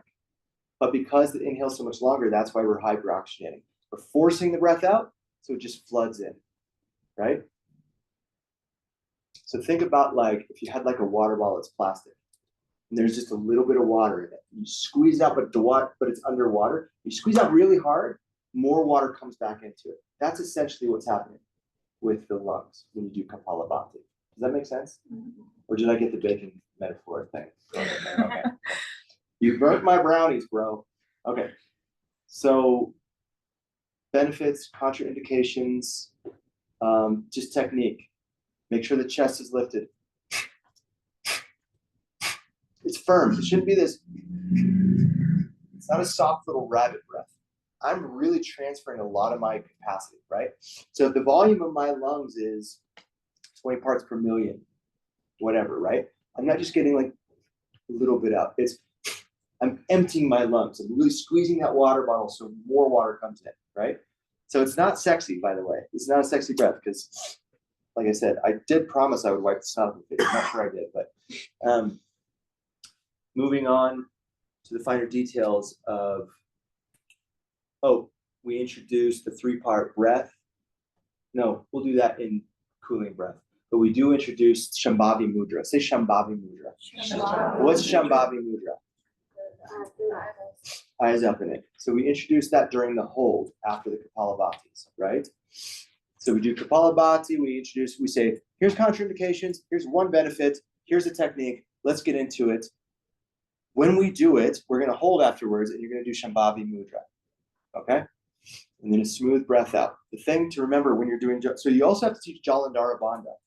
See what I mean? This is technical. This is a lot to get to very fast because you have 15 minutes. You have 15 minutes to get through all this and explanation. If I'm in Jalandhara Bandha and I'm ready to breathe in, what do I need to do? Why? To release through, like to let the air in, but also like you can hurt yourself. You can actually strain.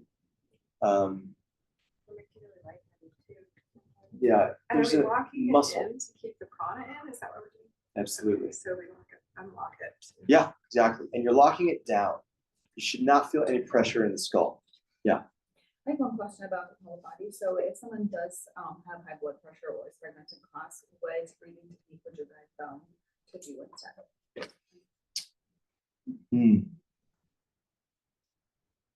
Good question. How could we hyperoxygenate the blood?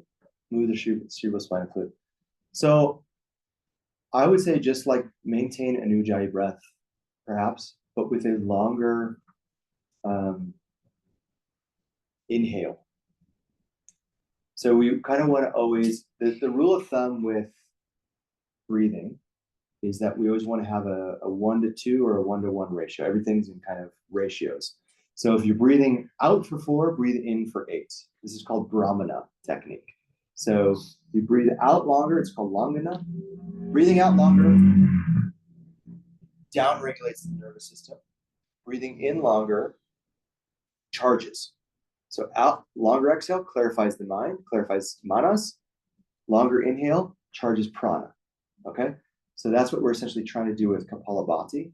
And that's a pretty safe way to do it for somebody with high blood pressure. I've never had anybody say, I've got high blood pressure.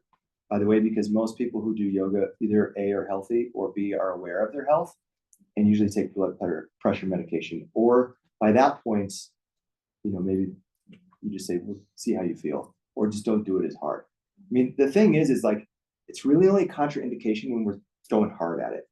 And I didn't see many of you going hard at it enough for me to like really be worried. Like, I mean, I'm telling you, like blow the snot on neighbor 3 rows in front of you. Like that's how hard I want you to be going to Kapalabhati. Like,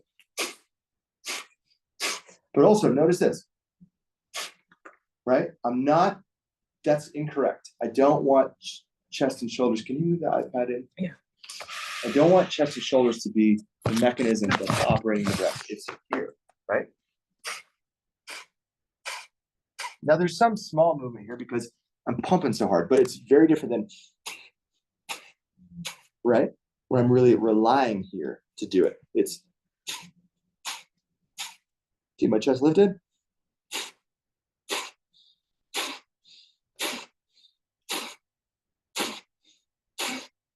You hear how much breath is moving out?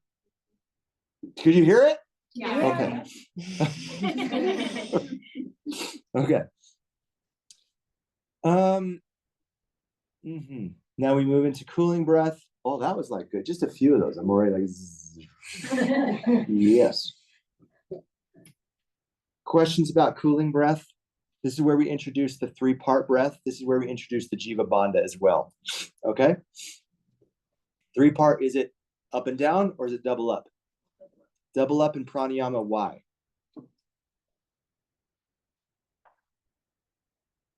Well, you probably don't know. Let me just say, because eventually the technique will evolve to be more nervous system calming. So as you get into longer breath holds, we will shift towards more the longana end of the scale, meaning it's calming. So that double up wave keeps us from getting too calm, because if we get too calm, we're not going to be able to keep apana shifted up, the apana vayu shifted up, okay?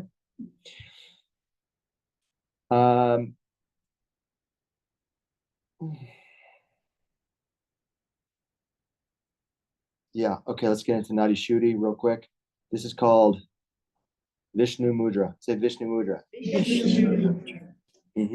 So which side do I start with? Inhale through the left, out through the right. Inhale through the right, out through the left. That's one round, right? 60 BPM, 6 count, double up, belly, ribs, chest, belly, ribs, chest. What are the contraindications for Nadi Shuddhi? Not much. What are the benefits? One more and you're out of here, okay? I know. Just kidding. There's a lot of benefits. The benefits go on and on, but the main things I want to keep kind of in mind is like the subtle energy is that it's purifying the nadis, okay? And it's balancing the nadis. What I mean by that, it's balancing the Ida and Pingala specifically, which has to do with balancing the 2 hemispheres of the brain. So when we have performed Nadi Shuddhi appropriately, we should be in brain hemisphere synchronization. Another way to say this is just hemisync. So, you know, you've heard the term like, oh, I'm right-brained or I'm left-brained. Well, we're actually both all brains. Some of us just have more, yeah, but some of us have more of a preference. So we talked about sphara. Remember sphara is which side my nostrils more open. So if my right side is more open, I'm just in my solar sphara. I'm in my pingala. That means I'm more analytical, I'm more proactive, I'm more extroverted. You want to be in your pingala when you're teaching. When I'm in my Ida, this is when I want to plan my class. I'm more intellectual. I'm more in my lunar Ida channel. This is intuitive. This is introverted, okay? They, not one better than the other. You just need one for different functions. And they both work together well to balance each other out. But there's this third aspect of work both together. It's called hemisync. And this is what we, when both nostrils, the sphara is in the Sushumna. So the right side, it's in Pingala, left side, it's in Ida. When both nostrils are open evenly, we're in the Sushumna sphara. Sushumna sphara is the spiritual, this is when it's time to do spiritual work. This is when you're doing spiritual work. Regardless if you're on your mat, regardless if you're doing asana, when you notice that both nostrils are open, your spiritual potential is enlivened because your brain is fully brained, so to speak. Why does this matter in the context of the sadhana? Is because you need to be in hemisync for chakra kundalini meditation to work. If you are in Ida, the brain is too torpid, meaning tired and lazy to do the work of all the visualization, keeping track of all the technique. If you're in Pingala, you're going to be too rajasic. You're going to be too energetic to be able to stay focused on one thing. You're going to be kind of ADHD brain jumping around and distracted. When you're in hemisync, you have the best of both worlds without all of the other baggage that comes along with either side of the brain. So you want to be in hemisync. That's the purpose of Nadi Shuddhi, is to prepare us. Also purifies the nadis, regulates the nervous system. This is the master of pranayama. So like, if you're going to look at any of the ancient texts, like, you know, you can look back at all the Hatha Yoga texts over the course of a millennia, and they're going to disagree about a lot of things. But one big crossover, all of them, is pranayama is not Kapalabhati. Pranayama is not the cooling breaths. Pranayama at its exalted stage, the everything builds up to the master pranayama is Nadi Shodhana, is alternate nostril breath. This is yogic breathing technique. And this is where we learn to eventually control the breath. That's what pranayama is about, right? We talked about this earlier. It's not about forcing the breath, it's about controlling the life force. So eventually we will shift, not in this training, but maybe some way down the road, nadi shuddhi to nadi shodhana.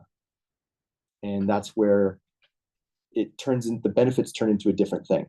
Yes, you're still going to get brain hemisphere synchronization or hemisync, but you're going to get different things, which we can talk about someday. Finally, meditation. I have a question. Yeah. Nadi Shodhana is alternate nostril breathing. So what does Nadi Shuddhi? Nadi shuddhi is alternate nostril breathing. Nadi shodhana is when we do breath holds with it. Okay. So it would just be hold the breath for a certain amount of time, exhale. That's nadi shodhana. Okay. Yeah. And that breath is 3 up and then 3 down, not up, up, right? No, it's up, up. Oh. This is still up, up. Double up. 3 of those are all up, up, up. Up, up. Yep. Everything within the pranayama category is up, up. Okay. All right. You hanging with me? Mm-hmm. Yes. All right. So much. This is so much. How long do you have to teach meditation? Oh, good. But remember, you're learning to teach this now. Remember last month when I was introducing to you and you're like, that's so much. And then today when we did it, you're like, oh yeah, it's not that much, right? So just know that you're in the growth zone. What is the meditation called?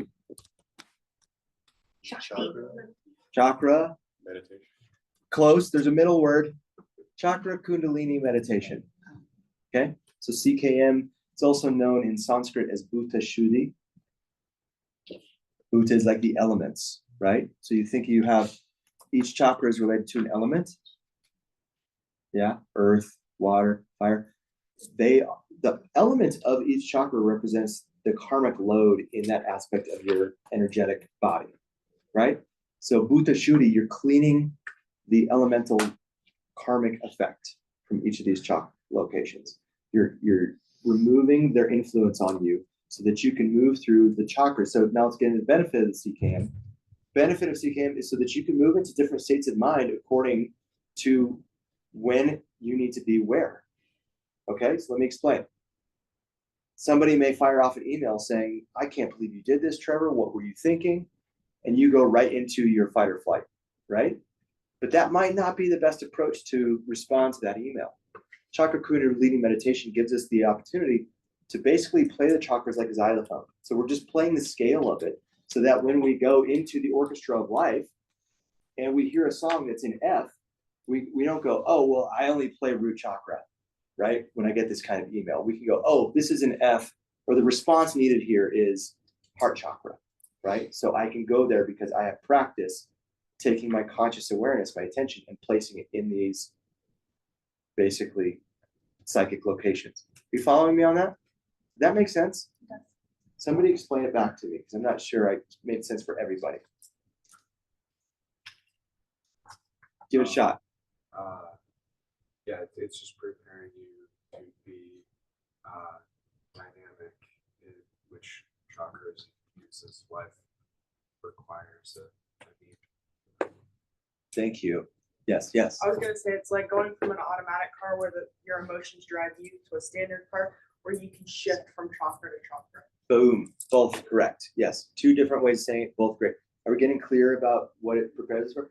So at this level, by the way, there's different levels of chakra cleaning meditation we're not going to get to here that are more for like spiritual purposes. But at this level, it's about taking patterned, unconscious conditioning and kind of like shaking the edge of sketch clean, right? So if you imagine like you look at life through a filter, but that filter is tinted by the experiences you've had in your life.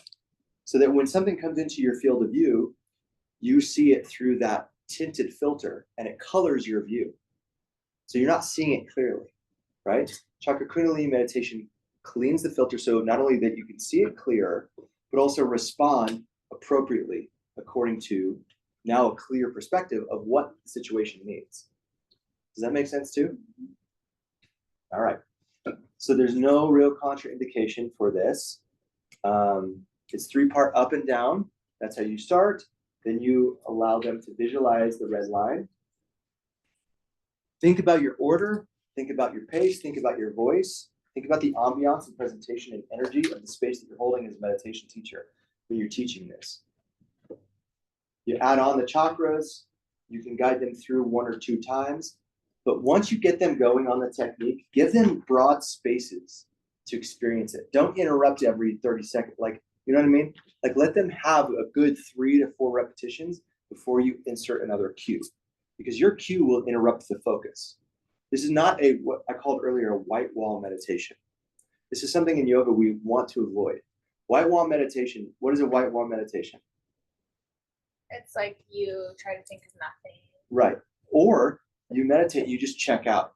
You become disembodied, you become less aware, you become less clear, you're just somewhere else. And then you come back, and it might be really good for your energy levels, but that just probably means you need a nap. And you might be better served doing a yoga nidra, right? White wall meditation in yoga is kind of the whole purpose of never grabbing the wheel of your own destiny. White wall meditation is like taking your hands off the wheel again, but at a high level. Like, so now you've gotten up into this high speed gear. You're like, now I'm really in 5th gear because I'm meditating. I've created tapas, I've created sattva, I've purified the energy system, I've created hemisync. And now we're going to just see where this puppy lands, right? Don't do that. Like, that is not what you need to do. Keep your hands on the damn wheel in meditation, okay? At least for yoga purposes. If you have another meditation that is more of a white wall meditation, do it at the beginning of the sadhana, or do it at a different time divorced from the sadhana, okay? Okay, 20 minutes for intro, 45 minutes for asana, 15 minutes for pranayama, 20 minutes for meditation. That includes a 5-minute shavasana minimum. By the way, the 45-minute asana, oh my God, that includes 5 minutes of shavasana. So you only have 40 minutes of asana. Dun, dun, dun. So think about it's 2/3 of a class, right? Deep relaxation is a big part of your sadhana. Now that you are all embarking on this transformation and hard work of this stuff, are you honoring what's required for your own deep relaxation? Try to maintain sattvic thought throughout. Remember, you're moving from dense to sattva and subtlety. You're encouraging tapas, even in your own practice. Challenging, creating challenging moments, allowing them to tap into something greater than sheer willpower. And then inspiration, reverence, and appreciation should be part of your teaching. Maria. Am I understanding this right? 2 shavasana Yeah. after asana. Yep. Yep. Mm-hmm. And then it'll be 20 minutes of feedback. And when they ask you why you did this, you better have an answer. So don't do anything ever arbitrarily. Be willing to back up your choices. So if you don't know, then keep it close to what is being offered, right? You don't have to make choices. You don't have to change anything. And then if you go, well, why'd you do this? Well, it was the cameo sequence. They're not going to ask you why if you did the cameo sequence, because that's already, it's understood. The feedback, a lot of it is going to be like, probably could have used more cueing and Nali Kriya. Here's a big thing for the asana. Skip a lot of the integration. Ryan's coming in to do asana after me. If he brings you back down to child's pose, does cat cows, then some, you know what I mean? You don't need to do that. You've already done all that stuff. You've already warmed up a lot of the interior. You've already like ignited the fire. So just go pop right into like, kind of like your sagittal sun Bs. You know what I mean? Like your Utkatasana section of your sun B. You can even, maybe just do 1 or 2 quick sun A's and get right into it. Feedback you're going to get in pranayama is good job. It shows you prepared. Or, boy, you really let yourself down there, didn't you? No, we won't say that. We won't say that. That's what Paul Hollywood says on Great British Baking Show. But I won't say that because I don't know anything about baking, apparently. What I will say, though, is if you don't prepare, it's going to be obvious, especially with pranayama and especially with meditation. You cannot fake that, but do your best. You don't get notes, right? So you're not up here reading from a script. You can't, but you'll get feedback on that. Yeah, you get. I mean, if you have to, do that, but like, and if you just needed something there to remind you of something, okay.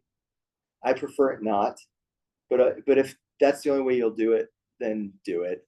Okay. I want you to succeed. I want you to feel successful with it, but I want you to challenge yourself, but not at the moment of you doing it because you procrastinate. That's not the challenge I want you to have. I want you to challenge yourself by growing to become that teacher, by putting in the hard work in advance and setting yourself up for success by preparing for it appropriately. Does that make sense? So that means, by the way, practicing sadhana, going back, watching the videos, reviewing this document, and getting together with people outside of classroom and practicing it. If the first time you teach pranayama is in front of me, you have already failed. You're out of here. Just kidding. No, that's not true. But don't let that, that's going to be scary for everybody but me. Please don't, please, I won't even be here just to take it off. I'm not going to be here on those mornings. You're going to be working with interns. But don't let the first time you teach sadhana or intro or chant or kriya be in front of Ryan and Amy and Erica and Sam and Samantha. And man, that's going to be a real shame. Okay. Yeah. I just want to clarify. So deep relaxation is the 5 minutes, Shavasana? Yes. Okay. Yeah. Yep. Okay. Any other questions on this? Thanks. For the chanting, are we teaching the chanting as if no one's ever heard the chant before? There's not time, Okay, unfortunately, I to was- do that. No. So that's why I just want to encourage you all to say a little something about chanting in general. You can say something specific that you research on the mantra. Just take the extra step to find one little nugget about either the mantra or the chanting that you find cool that you want to share with the students. Because there's not time to teach it. So that's going to be the trade-off there. Does that sound like a fair compromise? No? Yes? Yes. Maybe? We'll see. Okay. All right. So what we're actually teaching is only an hour and 45 minutes, and then we're getting feedback to the Hour and 40 minutes. Hour and 40. Yeah. So feedback is 20 minutes. So okay. Yeah. Because it's 20, 20, 45, 15. Is there a math wrong? No, it's right. No, it was because I was including deep relaxation as its own piece. No, it's included. So yeah, the 20-minute meditation, you're only teaching it for 15 minutes. Okay. So really, if you think about like 5 minutes at least to set up the meditation, then you have 5 minutes at least for Shavasana. That leaves you with 10 minutes to practice it. But watch your students. You know, if you see people just like at 7 minutes and you're just like, really like nobody's even, I can feel everybody's white walling this, cut it, go to Shavasana for 8 minutes. You know what I mean? Okay. I would say practice the technique uninterrupted for no less than 5 minutes. Yeah? Yeah, give people a good go at it. Yeah. Who are the students? You. We are. You We're are. teaching each other. Yes. Okay, Yeah. just wanna make sure. Yep. Are we gonna be in different rooms? Yeah. Yeah. It says when you sign up which room. Yeah, it is correct. That's correct. Okay, yeah. So, yeah, it'll be half of you in one room, half of you in the other room. And we want to even split, you know. So there may be days where like I walk in here and a lot of people are in here and I'll be like, hey, 3 of you need to go into the other room. And you just get up and go. As long as you're not teaching in this room. Does that make sense? Mm-hmm. So even if your bestie's in here, you know, try to split the diff. And we teach in silence, no music. Oh no, you can teach asana and music with asana. Okay. But yeah, no, pranayama meditation perfectly silent. Okay. Yeah, except for the metronome. Okay. So get working with your metronome in your own practice. So that way when you come up here, you're not fumbling around with it. But you know, use things. Like if you're like, oh, I really want to ding my singing bell to end meditation. Cool. Nothing wrong with that. Find ways to show that you have understood the technique really well and made it your own. That will be exceeding the standard. So there's 3 ways we look at this. We're falling below the standard, right? Like you didn't really understand the mission here. Like you didn't do 3 cooling breaths. You got it out of order. You didn't talk about benefits or contraindications. You didn't use the metronome, right? Like these are things that are falling below the standard. Achieving the standard means that like just the bare minimum of everything that we just talked about is done. Exceeding the standard means that you're not interrupting anything, because that's more important, right? That's more important than dinging the singing bell. Making sure that you've got all your ducks in a row, your T's crossed, your I's dotted. Get that first, then think about like, okay, this is what I want to say about chanting, or this is how I'm going to start them thinking about the red line, right? Yeah, okay. Cool. It's a lot. Austin, I have a quick question. Yeah. When we talked last month about the beats per minute for the metronome, you gave us like a 54 to 72. Do you want us using 54 to teach or? Oh, good question.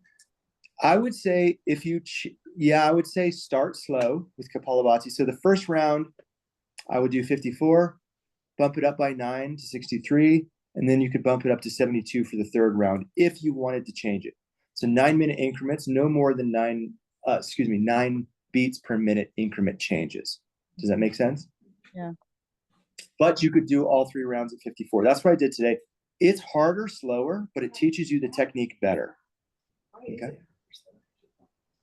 Because you have to do it right. Yeah. You have to do it right. But then when you do it right, it actually gets harder faster. It flips on you. And then beats per minute for pranayama, I call it pranayama because it is pranayama, but nadi shuddhi never changes. It's always 60 beats per minute. What will change is your lung capacity. But for this, we're going to stick with 6, right? Because 6 correlates well with the 3-part breath. Yeah. This is so much. Are you overwhelmed? Are you upset? No. Just mildly? Who's excited about this? Is anybody excited? Thank you. Good. I'm glad there's some excitement. This is hard to teach. And you know, what's funny is like, this is the way the yogis did it for hundreds of years. You would start with this end of the project. Do you understand? That you go to an ashram back in the day, 500 years ago, they would start you with Nadi Shuddhi first thing. They would start you with chanting first thing. So it's you know, you started kind of in the West, we come in through these more potent and subtle yoga practices through the back door. And again, pranayama, meditation, chanting, it's not going to give you the instant gratification. But these are the practices that shift the subtle stuff that you can't touch with asana. Asana can change right here, right now things, but your karma, your dharma down the road and your karma way back behind you, those things, if you really want to change the big fundamental pillars of your life, you can't avoid these practices. So it's fun to be a yogi. It's like good. I wake up in the morning and it's like that Ice Cube song. Damn, feels good to be a yogi. You know what I mean? Yeah. That song? Anybody? Yeah. Okay. I think Ice Cube said that. Okay, let's take a break for 10 minutes. Come back at 5 after. And then we'll go till 1 o'clock. Okay? And then you'll have lunch. Sam, salute. See you this afternoon.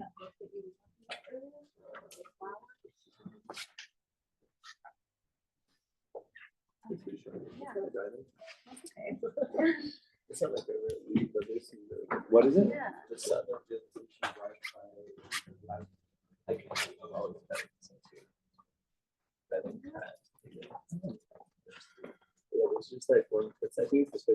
He's a real one. Yeah, it's good stuff. Yeah, Tigger? Yeah. Yeah, I like he's that. got no real people. Oh, wow. I like that metaphor. Yeah, and he really flushes it out in a way that I wish I could have. Yeah. But it really helps me. Yeah. Like, you suffer, but it's mostly what we call it than it is what it is. Yeah. It's like the flower is just it's doing what it does, but that itself would be what we call suffering if we were the flower experiencing it with our mind. Right. Yeah, no, I love that. It's, I don't know, resonated. You saw I've been painting more. I've never Mister, seen I flowers, forgot but your that's name. been my thing lately. So I was like, oh, okay. That is Something kind of special all, for like, someone circle special. for me. I'm like, it's I love so- that. No. Something special. Yeah. Well, because I feel like those are like the mile markers. Yeah, that's the point. It's the serendipity of it all. It's what connects all the connectors.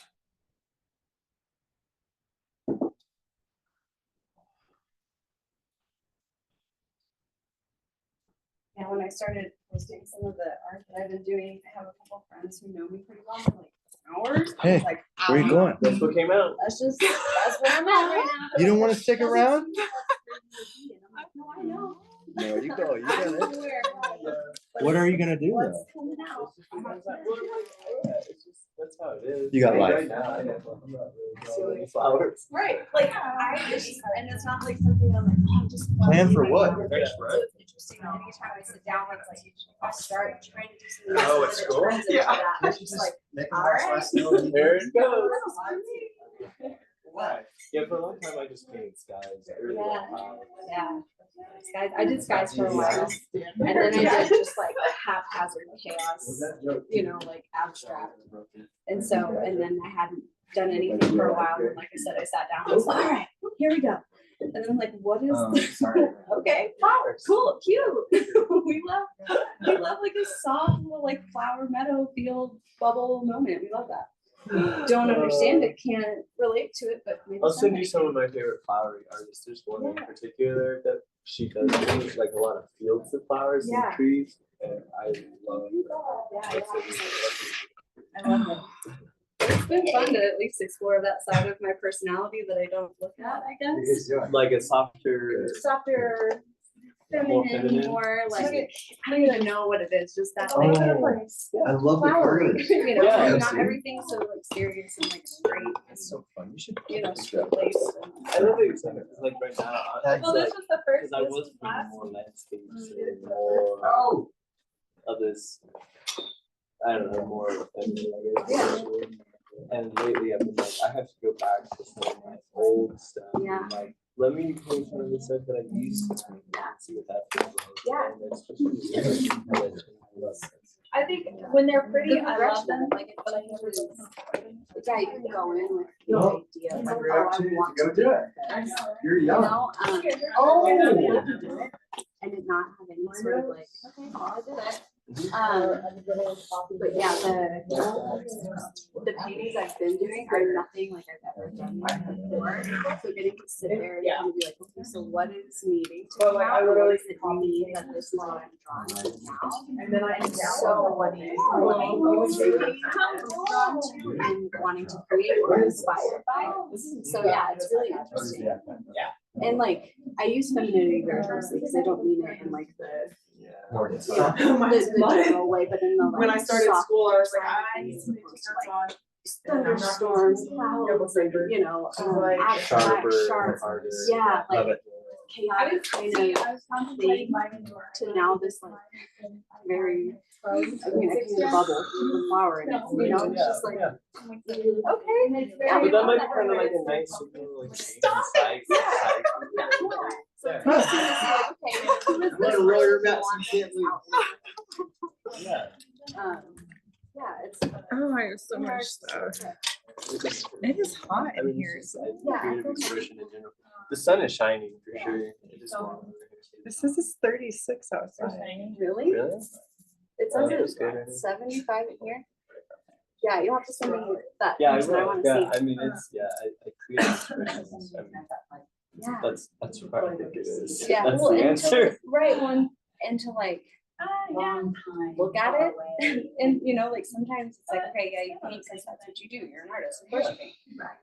But then to look at like, you let yourself be free with it and what the expression is, and then sit with that, even if it's totally 180, like that's where I From was what you would have wanted. right, or like where I was going with it when I sat down, I thought I was gonna be doing this, but it turned into this, and it's just so much deeper than just like what you put down on paper or canvas or whatever, and I think it can show you more than you can realize. Oh, I love this brand. Oh, They're yeah. wonderful. Yeah.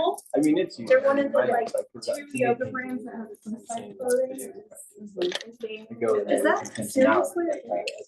instead of you moving Yeah. 7,000 now, you get it integrated into like this is the painting experience, so that I can get like a Sadhana like experience. Right. out of painting. Here's the thing, I want to learn what is this. Yeah. You know, Yeah, and what is this person's Yeah, version exactly. trying to come out They in just get this? more and more. Yeah, and how can I allow it? I mean, which is work understandable with because it, the material, and like you have to use more come out. material, but it's Yeah. Even if I don't Easier. recognize it. I never Yeah. really Yeah, recommend exactly. anyway. If I I don't love know exactly who you are, what you are, And so then it's like, how do you let, have you ever like, when people are like, hey, pay attention to your breath, and you start paying attention to your breath, and you start to change your breath, so like automatically. It's like, I started like getting. Like I like to start touching to your breath and then like, oh God, I'm not breathing. exactly, and then it changes, and so then it's like, how do you have that experience without changing? Amber, how are you doing? How do I Oh, you make can't art hear me. without changing? Which I think is what's wanting to come out. Yeah. Because I That might be rain. Yeah. let it be my style. You know Yeah. what I mean? Or just like let that go and like. How's everybody doing online? process out regardless. Doing okay? So, yeah, it's really interesting. Cool. Yeah, thank you. Oh, okay. Huh? No, she's not doing this part. She already did it. She did this last year. Oh, because it just changes. Yeah. Mhm. Oh, because that was all Sadhana. This is awesome. Sequencing.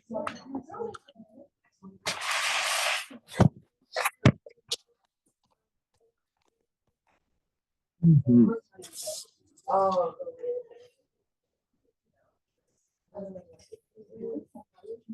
Wow. Just a sweaty mess all day. Luckily, you're not sitting in front of the window. Dude, It's just like, I am so hot. Just flowing. Just perspiring.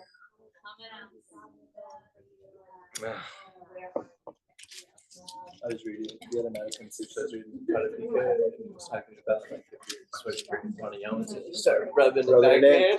I just started laughing about it the other day because I started sweating, so I was just sitting and I was just like, Rub it in, dude. rub it back in. Yeah. Yeah, absolutely. Well, then I was actually laughing about it because it's like, it's so nice, really. Like, I mean, it's good. Like, there's nothing wrong with it. no. Like, some body appreciation. Like, Sweat is pretty sanitary. yeah, actually. isn't it pretty good? People think you sweat out toxins. That's not true. Oh, I love that. Yeah. I've never had people be like, I'm sweating out the toxins. I was like, Yeah. heroin's coming out right now? Like, what do you think's coming out right now? If I licked your sweat, I'd be on heroin. Yeah, like, no. That's not what's happening. I had one student, she's like, no, I know it's the fact. I know it's the fact. And I was like, if you bring me the information, I will, Oh, I she will was change like, it around. And yeah, Just you're saying right. my children are monsters. I got this text from She was fighting you. Yeah. I mean, she's looking past everybody. So. Yeah. All right. Oh my God. I love that. Yeah. At least mom's there. Yeah, they got that from their father, I'm sure, not me. Okay. Sorry to be so stalwart on time, but I want to get you out for lunch as soon as possible, and we have a lot to cover. So I am going to ask you to come back to the circle as I find the page I'm looking for in the manual.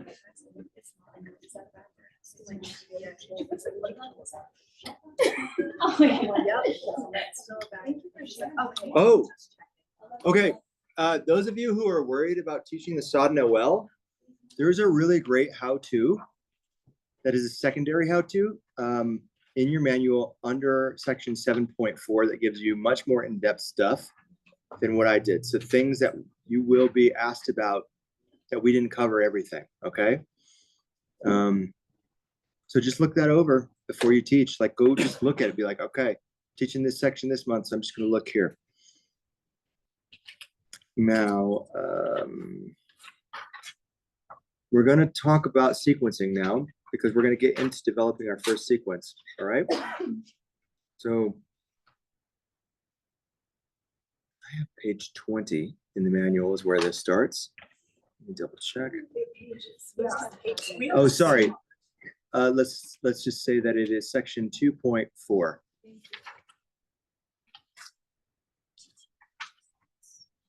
Yeah, great. So we are going to approach the whole teaching of sequencing. So would it be all right if we start with like the big picture? So what's going to be required is that you come up with, well, wow, you are really learning a lot of stuff this weekend because you're doing restorative this afternoon. right? Which is fun. And by the way, those of you tired today, that's gonna be really nice for you because you're gonna get to do a lot of it too. But then tomorrow you're also doing yoga nidra. So that's fantastic. So hopefully this weekend should kind of give back some of the ojas from what you've spent with tapas this weekend, all right? So trust me, it's coming. You've given a lot, I trust. Or I see that, but you're gonna be getting some back. But you're gonna be, so you're teaching restorative sequence, you're gonna teach yoga nidra. Those are separate from this sequencing module. There's 3 sequences that are gonna be interconnected. It's gonna be a beginner sequence, an intermediate sequence, and an advanced sequence. Unfortunately, we don't have better names for that. Doesn't mean advanced means somebody is better. It just means they may know more about yoga, okay? Here's what I really want you to think. Beginner sequence is going to be focused more on accessibility and directive cueing. Laura's going to go over this tomorrow with you. You're also going to learn how to teach a beginner sequence. It's going to tie back into what we're talking about today. We're going to start in the middle. We're going to start with intermediate sequencing. Intermediate sequencing is what you learn to do in 200 hour. This is teaching with directive and operative cueing. This is directing to what, or teaching to what we would call the mean, median, average of a public class. Okay, so there's opportunity for challenge.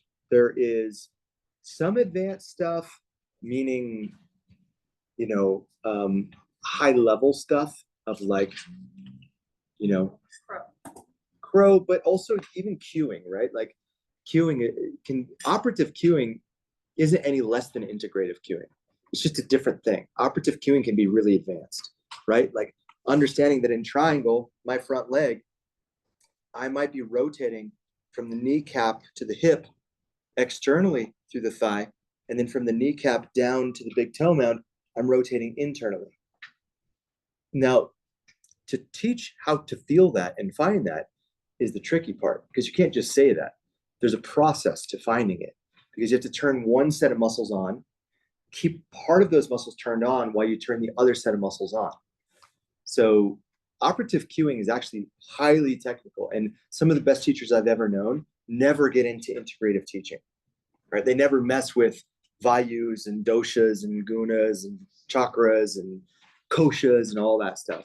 I love it. I nerd out on that stuff, but I also really, the days where I really want to like flex my, am I a good asana teacher? I focus on operative teaching or operative cueing, okay? So that's where intermediate lives. And then advanced is going to be more integrative, but also it's going to be probably higher order challenge of actual asana stuff. There's an old saying that says, I like teaching beginner and advanced students, but not intermediate students, because beginners don't know what they're doing. Advanced students know they don't know what they're doing. It's the intermediates who think they know what they're doing, right? That aside, we're going to enter this conversation around teaching these 3 formats by way of using a focal point for each, all right? So we're gonna call it, sometimes you've heard this probably referred to as a peak pose. Anybody heard peak pose? We're gonna change the language slightly. We're gonna talk about intermediate pose. We're gonna just change it. So it's gonna be the heart, it's gonna be the core of the sequence is this singular pose. And it can be part of a, what we might call a peak sequence. Doesn't have to be. The reason I steer away from peak is because I don't want you to think that anything else is less than, right? I don't also want you to think that this also needs to be the most challenging part of the class, because in some cases it won't. The intermediate posture is something that just gives us enough to work with in that posture that it can be dialed up to be fleshed out for an advanced sequence, or it can be rounded off to be the heart of a beginner sequence, all right? So we're gonna have about 12 to 15 postures that we're gonna look at. You're gonna choose the posture that's gonna be your intermediate posture for the duration of 300 hour. And you're gonna design your beginner sequence around it, your intermediate sequence around it, and your advanced sequence around it. Here's the kicker. Say I pick a specific pose that is my intermediate pose. That pose will probably be the pose that I teach for the intermediate sequence. A variation to make it harder will be the pose that I teach for the advanced sequence. But it may not have a direct correlation to a single pose for the beginner class. Some poses that are intermediate can't get It's more simplified without kind of disseminating it over a course of several different poses. Does that make sense? Okay. So we're going to get into this. A lot of this is review from stuff you've learned. Here's our postures, though, at the bottom of this page of 2.4. So we're all going to, first part of the project, we're all going to pick a posture. Then we're going to go down to the next page, which is called the schema. This is a schema example of half moon. So you will fill this out. There's a blank schema. If you scroll, there's a blank schema in your classroom. Okay, this is an example one. The blank one, you'll fill in the Sanskrit. You'll fill in the benefits. You'll write in directive and operative cues for now. Later, integrative. What needs to be open for Ardha Chandrasana, as the example is here? Hips, hamstrings, mid, upper back, and shoulders. What postures prep you? Warrior two, a triangle, and half splits. Also, I would probably write in there now something about balancing, right? And open hip balancing. Counter neutralizing postures. Are we familiar with this terminology? Right? So what's a counter or neutralizing posture? Uttanasana, Tadasana, Prasarita Padottanasana, horse, warrior two. Modifications, props, block, wall, shifting the gaze. Variations. So modifications make it more accessible. Variations make it more inaccessible, meaning make it harder. Variation is elevate the bottom hand or shift the gaze skyward. How long is the duration? What are the assists? And the only thing that's not on this that will be on yours is the contraindications, right? So somebody who's got like a hamstring injury, they would not be doing half moon, right? So let's look at these postures. Half moon, extended side angle, warrior three, revolve triangle, half pigeon as an intermediate posture. Yeah, buddy. Forearm stand, handstand, headstand, shoulder stand, wheel, splits, extended hand to big toe pose. So Uttitasana, Padangustasana. Yeah, standing. Nata Rajasana, dancer pose, and then figure four pose. So what we're going to do, so all these poses have to be picked by somebody. So there is going to be some crossover because I think there's 14 here and there's, I think, 19 of you. So some of you are going to be doing the same ones. Let me say at the outset, if you really want a lot of homework, headstand is the hardest pose because it requires the most knowledge to teach safely. And that's the one we're definitely going to be looking at the most strictest. Now, these sequences that you're going to build around your intermediate sequence don't have to have anything to do with when you teach asana during sadhana. Repeat that after me. The sequencing homework and exercise for these beginner, intermediate, and advanced sequences, and this posture that you're picking for those three classes doesn't have to be connected to the asana that you teach for sadhana. Okay, capiche. Now, headstand's the hardest.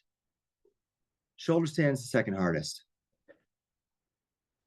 Other than that, it's pretty fair game. So I want every pose to be picked. And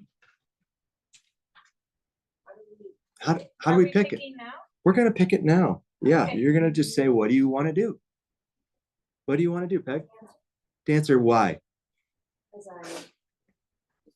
So the next question, when you pick your pose, I need you to start to already be thinking about, no.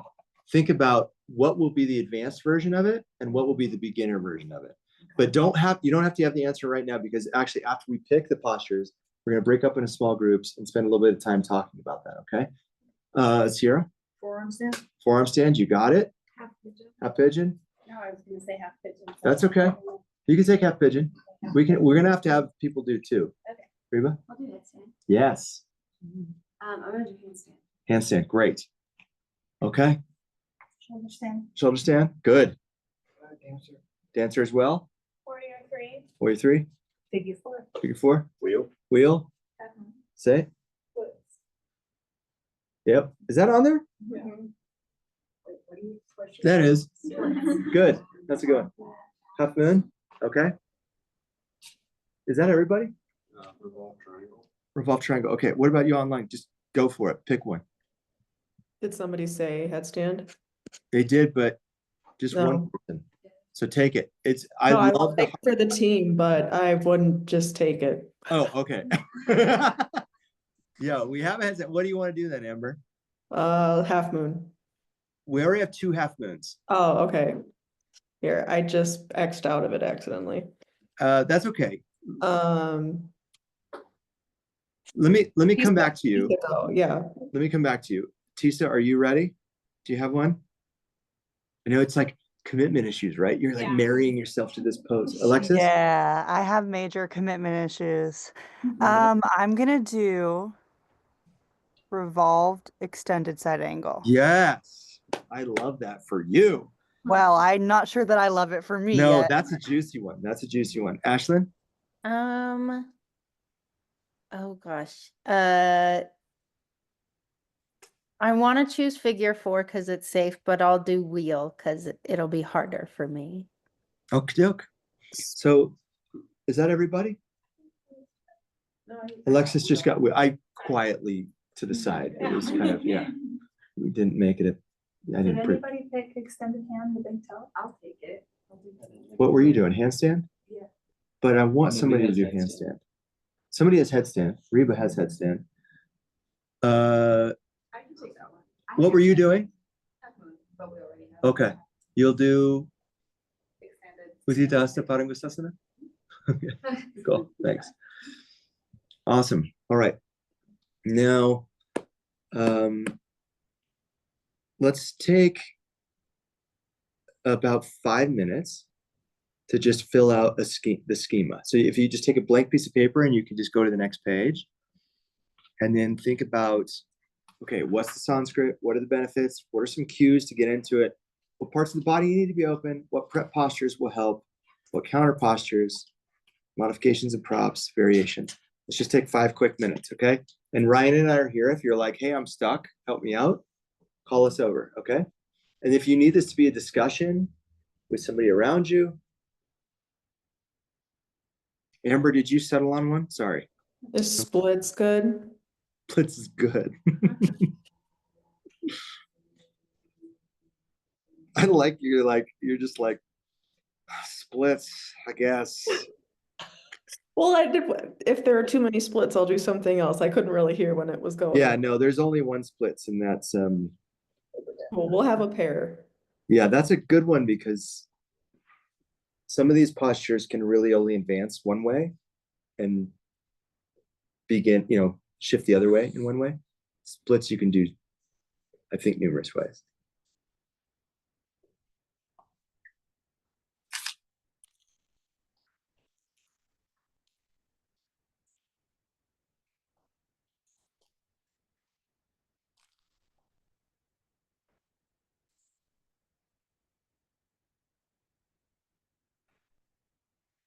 Feel free to Google, but try to use your brain first. Okay?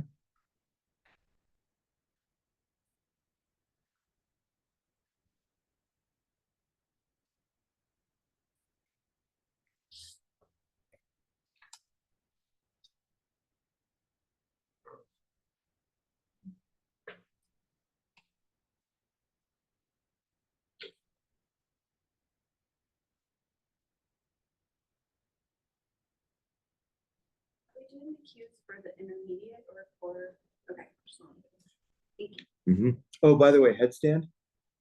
You're doing cradle head, not tripod. Okay, I was gonna. Yep. Or tradish. That's tradition. That's good. Mm-hmm.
Okay, you got it?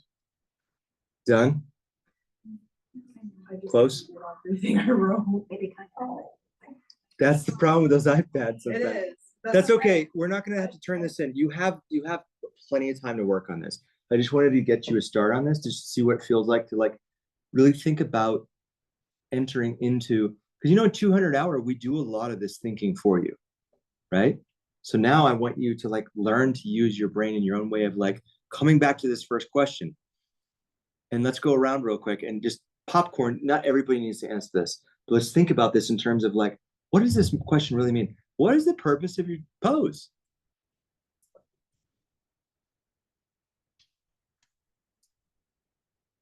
Are you asking? Yeah, certainly. Somebody. An inversion. What do you So mean you're by teaching handstand? It's so your answer is an inversion? happen? To have an inversion. Okay, and I'm just gonna follow up with more why. Because I said so. So let's go on the gram. It looked good on the gram. No, but why? Because Okay, let me help you all out with this because I feel like I'm not giving you enough support with this question. No, it's me. My question needs a little bit more clarification. The answer to this question, you get to kind of author to some extent. So there are existing clues to this, like what does it do energetically? What does an inversion do energetically? Well, it gives you more energy, right? Like it's energizing. It shifts apana, shifts prana. What does it do psychologically? Well, I face my fear. Also, an opportunity to shift perspective. What else does it do? It's a balance, right? It lets me know where I'm at emotionally. Balance poses are great indicators, like barometers of like how we're doing emotionally. And you can't hide it, right? You can't lie to yourself. When you do a balancing pose, it's going to be real clear with you about if you're centered emotionally or not. So you get to choose. You get to say, well, for me, the purpose of this pose, what I'm really excited about with Utthita Hasta Padangusthasana, it might be the opportunity for the way in which that deep stretch of the inner thigh relaxes the psoas. And in that moment, it's a active downregulation of the nervous system. So like whereas yin class is a passive downregulation of the nervous system, we don't do oftentimes enough active downregulation of the nervous system. So you can, but by the way, it isn't that if you don't teach it that way, right? You kind of leave that benefit on the table if you don't cue integratively and operatively that way around it. So that's why I want you don't have to have the full answer to this right now. By the way, everybody settle down. You're like, I want the whole enchilada. It's like, no, you're still just getting chips and salsa right now. Hang on. We're way backed up in the kitchen. Yeah. What is the point of the pose energetically, emotionally, psychologically? How do you relate to it in your life in a way that you start to create a theme around? You start to author a narrative. You start to like take some ownership of this pose, because you didn't. That's the funny thing about yoga. Like we didn't invent any of this stuff, but what we can invent is a toehold for it to be meaningful and purposeful in our life and people's lives in the way that we teach it. That's pretty cool, I think. Can I change my decision? Yeah. Okay. Take a second swing. So for me, the reason I picked this one is because I have to walk around it. I haven't been Okay. do it. This is juicy. And I want to be able to look at it from like a teaching perspective, because that might shift how I do it in my body. Yeah. Because I've always wanted to, and I always hit this block with it where like I'm either afraid or I'm like, I'm doing it, blah, blah, blah, and then I like don't let it fall out of it. So I'm interested to kind of see the journey with like, okay, this is mine to like hone in and learn how to teach it in many different ways. Yes. Not only to students, but also myself. Yeah. That's a great answer. That's very admirable. I love, something about poses that you don't dive with and just going like, I'm going to teach you, you son of a splits. Splits is mine. It like is so confronting of just my shortcomings and not enoughness. that like I just need to teach it more and practice it more, but I never want to. It's never the one that I want to do. You know what I mean? It's never satisfying. Splits is always that one where it's like, I'm a little baby. And not in a good way. Okay. So this is great. This is a good start to answer this question. Let's move on with where should this pose be placed and for how long in the sequence, right? So I'm just going back to this first set of questions on the first page of section 2.41. Where should the pose be placed, right? Like, obviously, some of your poses, you could probably make an argument to put Utthita Hasta Padangusthasana in the end of Sun B. You could do that. You could also place it at the 2/3 mark of class, like a proper peak pose place, right? Handstand, depends how you want to treat it. If you want to treat it as just try it today, like we're going to play with it and it's going to be like a sandbox kind of adventure. Yes, maybe in Sun B, but if you really want to treat it as like a moment of opportunity for discovery and like exploration, then you want to create space for it and build up for it. So that's probably the 2/3 mark. Wheel, I don't think there's any good argument to put that before the first half. You need a pretty well warmed up spine for a wheel. So that should only show up in the second half of class. Same with splits. Honestly, for me, I don't know. You could convince me otherwise if you really wanted to like force the argument, but I don't see many teachers reasonably and successfully teaching splits in the first half of class. What are some other ones we had? Like Warrior 3. Warrior 3 you could put in Sun B. I wouldn't have put it in like Sun A though. You could really start to like invite some movements around Warrior 3 and Sun A though. Like, one-legged halfway lifts, things like that. With Warrior 3 though, because it's a pose that's so germane to so many other movements in yoga, you don't want to over fatigue the body in that position before you get to the big kahuna. You know what I mean? Another way of saying it is like, don't eat too many chips and salsa before you get to your chimichanga. Yeah, I learned that with Amy. Yeah. She was like, there's too much for that. Yeah. What else? What did you have? Half pigeon. Yeah, that's another one. You probably don't want to put that in the first 2/3 of class. So this is 2/3 or after. Yeah. Jacob, what'd you have? Dancer. Dancer could. There's a lot of flexibility for the where dancer could go. Mm-hmm. And that's a tricky one for how you're going to modulate that in advanced. What? That's easier. Beginner's harder. Okay, so let's talk about that next. All right, so I want you to look at all this, like, practicing the pose, really getting familiar with it, getting into relationship with it, know what the pose asks of the students. Let the students' needs take priority over the sequence. So, on the day of teach out, it's more of a teach in, because in 200 hour, you teach out, meaning like you're out of the nest, you're now a yoga teacher, right? Here, though, you are not going to be taught teaching out in the same way as 200 hours. So it would be like you pair up with a person, you'll teach them, they'll teach you, and they give you feedback, written feedback, and that's it. There's no like, did you pass, fail? It's not a pass, fail situation. It's a how good do you want to be as a yoga teacher? I'm not your parent, right? So like, I assume you want to be here because you want to be a good yoga teacher. So do your best and take your feedback, and hopefully your person's accountable to give you good feedback. By the way, it takes a good yoga teacher to give good yoga feedback, right? So this is where like we're already starting to show down the road how us facilitators are going to be relying and trusting and respecting you all as already like grown-up yoga teachers to be doing the teaching for each other. The teaching of the learning of the teaching. Okay, well, what other questions before I move on? Next step, anything? Okay, so now let's break up into small groups of 2 or 3. Just grab a couple people near you, 2, 3, or 4, whatever, I don't care. And maybe pairs is best for this, actually, unless you're online here. 3s is going to be the best. But let's talk about what you're thinking about. What is the pose going to be for intermediate? What's it going to be for advanced? And what's it going to be for beginner? Okay, so do you want an example of this first off? So let's look at like Maria's. Utthita Hasta Padangusthasana. So intermediate might be anything from holding the toe and forward to coming out with the leg, right? On one leg, and I'm balancing, I'm standing. Just imagine this, okay? Advanced might be grabbing it and revolving and twisting. But maybe you're like, no, that's not what, going back to this question, what's the purpose of the pose you're teaching?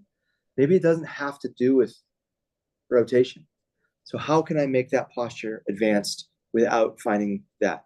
Maybe it's shifting the gaze. Maybe it's using a strap to pull the leg up higher, right? So there's a lot of variation. It doesn't have to be one answer of how it's going to be advanced. It just has to be an answer you can defend when I ask the question, why? Hang on. Now, beginner for this, it might be right here, seated, half compass, or it might be heron pose, seated, right?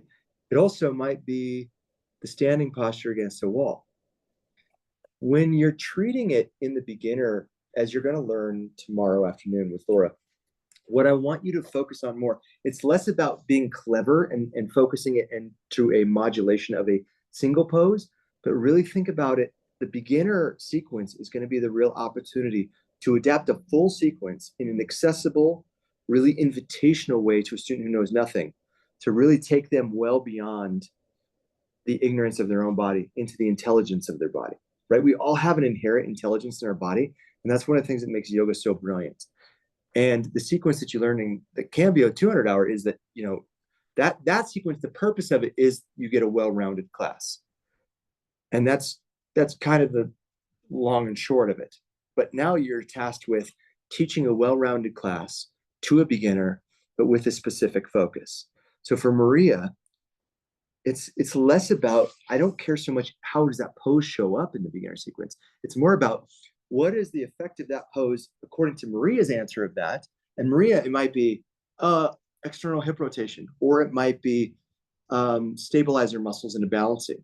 It might be hamstring. It might be drishti. It might be focus. So whatever your answer is, I want you to translate that into the whole sequence of the beginner. So it's less about it being a singular pose. Sometimes it's going to be really obvious, right? So for Pinchamayurasana, does anybody have forearm stand? Yeah.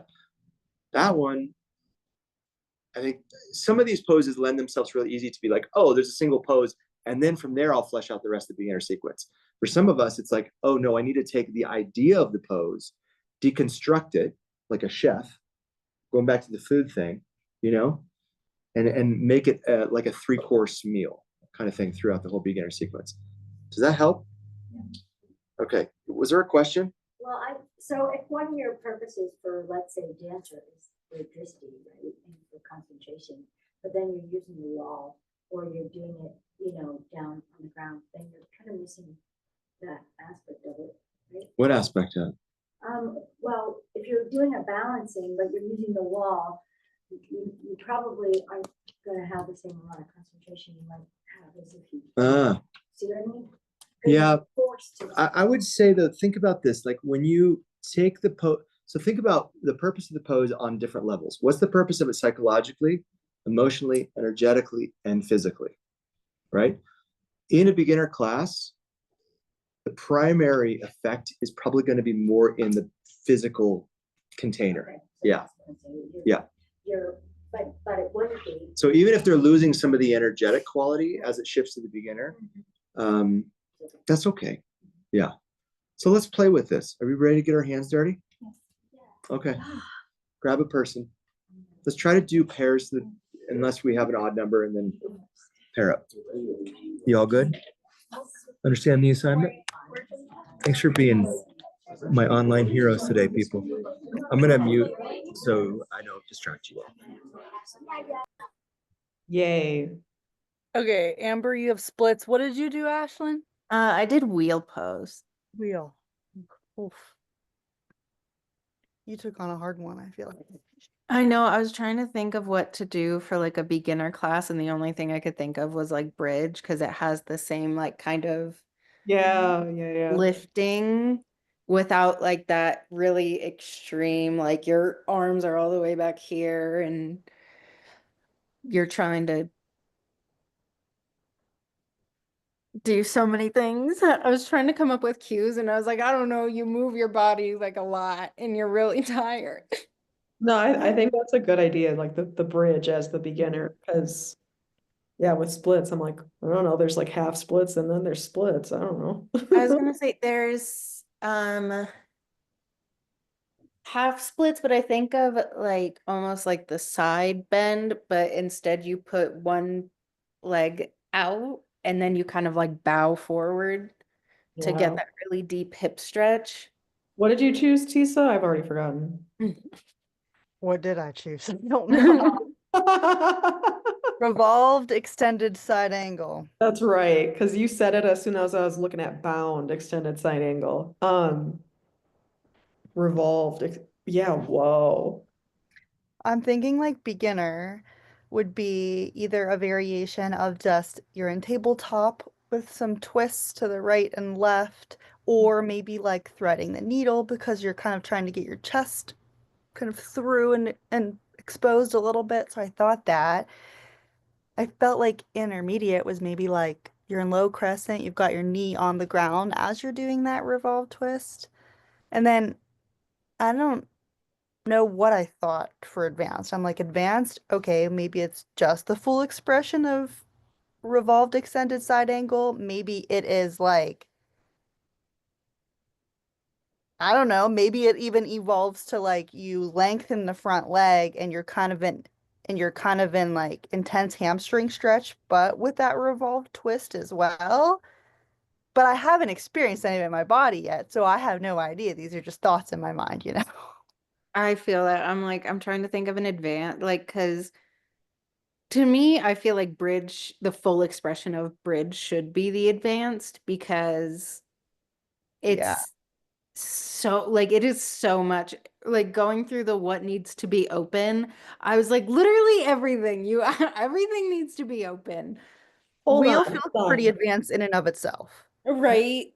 Revolved extended side angle is Mhm. yours. I don't see that on my postures list. What list are you on? I was referring to the list. There was a list in the manual about potential like Yeah, so this is page 20 on mine. Oh, yeah.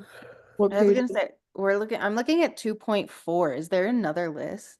No, that's what I'm on too, because it starts with half moon and then bound Yeah. extended side angle.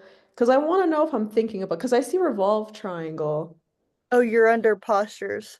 Yeah, I where don't is? know. I was looking at a different list. I was looking at down at 2.7, but it was like it didn't give it wasn't a comprehensive list. So it's under 2.7 Oh, yeah, and it this says is like like potential 30. peak poses or something like that. Oh, yeah, yeah, yeah. I see where you are. I see where you Some are. peak postures, that's what it says. Um, Um, I'm Oh, whoa. Oh, whoa. Yeah, I this was is gonna say now I'm going down this list and I'm like, oh Jesus. What? I'm trying to think so hard of like what you would do. Oh, for like intermediate, Ashlyn, for wheel, maybe you could like flip the dog. I feel like that's like a little bit of a back bend, but Right. it's like, not a full expression. Right. And I feel like that's a really good hip opener too, to be like, because that's always, I'm so focused on the hip because when I do wheel, that's where I feel all of it is right in my hips. I'm like, I'm gonna fall over. Yeah. Splits is so hard No, too, I'm like, what do you do for beginner for splits? right? I think of like, I just wrote down like absolutely with blocks and like half splits and just Yeah. like, right? because that's Or where I I'm at. think of maybe like wide-legged forward fold almost because like Oh, the yeah, I'm really just thinking I'm going at it closed-minded. I'm only thinking like left and right splits. okay, Um, I was thinking Oh, yeah. I was so Tisa, oddly enough, this is a sequence that I go to as like a safe space. But Yeah. have you ever heard the cueing of when you're twisting in a low lunge, when you're twisting to first twist from your belly button and then on the next breath, twist from your heart and then twist from your Hmm. gaze? Okay, that's where my head goes for like advanced. I agree. Like it's like I don't know if that cueing just allows you to think of like the elongation of it before the twist. But I feel like that is like when I first heard that cue too, I was like, oh, this really helps me like actually get into a shape that feels like half decent here, you know? Right. It's a very integrated, integrational, like internal. There we go. There it is. Yeah, no, integrate. I think that goes in with that integration, into integrative cueing that we're supposed to be doing, right? Right. Yeah, you guys are doing great. We're done. Oh, We're bringing it back in. We're doing great. You're doing great. I don't know what you did, but you did it great. I have a feeling you did it great. Okay, let me help you if you didn't get that all fleshed out. So let me get an example of somebody who's like, I'm solid. I got it set. Alexis? I guess it could be set. So for beginners, like for wheel, I have wheel. Doing a bridge pose or a supported bridge pose as a way to strengthen the same lower back area. And maybe begin to have them practice with the hands underneath and maybe pressing up a little bit further, but not going into the full wheel. Okay. And then for intermediate, having them start with bridge, maybe press up into bridge once, twice, and then begin to experiment with wheel, give them that option. And then for an advanced variant, wheel, but maybe lifting a leg off the ground. Yeah. Maybe putting a prop in between your legs or. Yeah, great idea. Even walking in wheel. Like, have you ever done that? No. Okay. Next week in class, we'll do that. Huh. Going on your forearms in wheel. Yeah, I love the Sanskrit for that one. I know, I had a do we teacher pada? ask if I could do that. You could do that for I've the. never seen it before. Do you have wheel? No. Oh, that would be for wheel. Yeah, Yeah. no. It's Dweepada something. That could be a cool one for you or Ashlyn, because Ashlyn, you have wheel too. That one's tricky because you got to learn how to get into it. You can't get into it from, you don't go into wheel and then drop on the forearms. That can happen, but you have to be really open. There's a more accessible way to enter it, which if you want to know. And by the way, with all this stuff, like farm the senior teachers around here. Go to, Laura's class. Go to Ryan's class. Go to some class and be like, hey, can you teach this pose today? Or what would you do with this pose? Ask questions. Make them work for them. Yeah. You know what I mean? Make them work for their keep. Yeah. Work, yeah. The beginning thing, Alexis and Ashlyn, this is for you too. So wheel opens shoulders, opens the upper back, and opens the lower back, and opens the psoas. So bridge is not sufficient to you can't just be like, boom, bridge is it. Bridge does half the job, right? So you've got to address the other half somehow, some way, all right? All right, I got a chat here and I'm gonna farm them. Yeah, okay, like the little fishies they are. Okay, Nathaniel. I just had a question because I also picked wheel, but and we were talking about what you mentioned, like going all the way to like your forearms. Uh-huh. And I was thinking, like, I don't think I could ever get there. So if I can't even do that, should I? I don't feel like I'd be in a position. This is a great question. No. I think you should be. So, I went through teacher training with this guy. He was the guy when we were in a circle like this, and the teacher would be like, someone come demonstrate this pose. And the teacher training I did, we did a lot of fancy postures. It was kind of ridiculous for beginner teachers to be learning like the shit we were learning. But they'd be like, see, because then and Michael, can you come do this? And he'd stand up, he'd take his shirt off, and he walks in the middle of the room and do it. It's funny now. At the time, I was like jealous. It's really, I don't know why. But he could do all the shit, right? Like he could do all the shit, and I can't do anything. Well, the thing I learned is like teaching was really hard for him because when you can do all the stuff, you don't suffer the learning how to do it. So all that to say is, splits I can't do, but when I teach it, I take really great care around making it accessible for people who also can't do it, right? So I say challenge yourself to teach the poses you can't do in ways that are addressing both students who are like you, but also students who like might be hyper flexible in splits, and be like, all right, are you as a teacher going to just let them hang out in their flexibility because they didn't earn that? They've been cursed by that. It's a dirty curse. No. Okay, so hopefully that answered the question. I encourage you to do it, but you've got to be real ready to teach it. Like know it inside and out, especially because that one, there's higher stakes.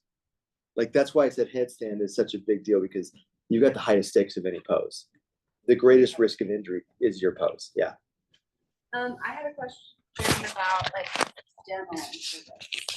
Demo. Yep. Demo is allowed for this for sure. And in fact, encouraged. But if you're like doing 3 different poses for your beginner, you don't need to demo that stuff, right? I mean, Yeah. more for like the intermediate. Yeah. Make it kind of like, this is an opportunity to create a little workshop moment in your sequence. We as teachers I don't think take enough availability to like really, in the 200 hour, you learn to do that with Crow and Chaturanga. And it's a great tool to learn how to do, but like a lot of times teachers never take it to the next level of like really applying it to things that aren't so familiar to students in ways that it's really effective for a student to just sit down to listen and to watch without doing before they do, to learn it on a whole other level. Okay, any other questions about? Hi, Morgan. Hi, I was just gonna mention that I'm gonna lock the door. This door? That's right. Oh, okay, cool. So at the end of the day, it's preferable if we leave it, or for lunch, it's preferable to leave out this door. Yeah. Does everybody have all their materials in here that they could just go out this door? Does anybody have anything up front? Yeah, sure. Okay, Oh, yes. so Can we go out, we can go out the door out up front, just the one that locks. prefer not to. So if you need to go get shoes, do it discreetly, keep conversation to a minimum, and just bustle through and back, and then come out this door. Is that okay? Yeah, and there's no classes right now. My mobility class is over. Oh, Yeah, yeah. we ended- I see we what you're ended saying. noon, So but you I mean, can still- leave out that door. Yes. Yeah. Okay, I thought all right, we're done in 10 minutes, so. Yeah, I just wanted to know. it's been a while. thank you, bud. Thanks, Can yeah. you see Abe? I was thinking. Ah. I was thinking about Abe the other day. Yeah, I love that. Abe Froman, Abe Froman. Sausage King of Chicago. Yeah, That's that's me. right. Yeah. Yeah. See ya. Does anybody know that reference? You do? Yeah. Okay. Did you know it, Peg? Okay. Most of you are too young to know it. All right. So I know. I know. Oh, your age is showing. What else? What other questions do you have? I want to make sure you're on the right track here. Okay. Because I don't want to get like down the road with sequencing and be like, ooh, you shouldn't have picked that posture. So seriously, does anybody have any questions? Because When we pair up, 1 sec. Yeah. teach it later, I can't do any of the stands because of my injuries and my neck and my back. You don't have to demo it. Can we not be paired with that person? Because then I pretty much. Oh yeah. have their sequence. We'll make sure that Okay. yeah. If there's a pose you can't do and they're teaching that pose, Yeah. we'll not put you. Okay. Like that. Okay. Yeah. I was like I'm not gonna do. Ashton, you had a question? I did, but I forgot it. So Oh, shucks. when it inevitably comes back to me, I'll write Okay. it down. Yes, please. Okay, so the last few minutes, I'm going to give you homework.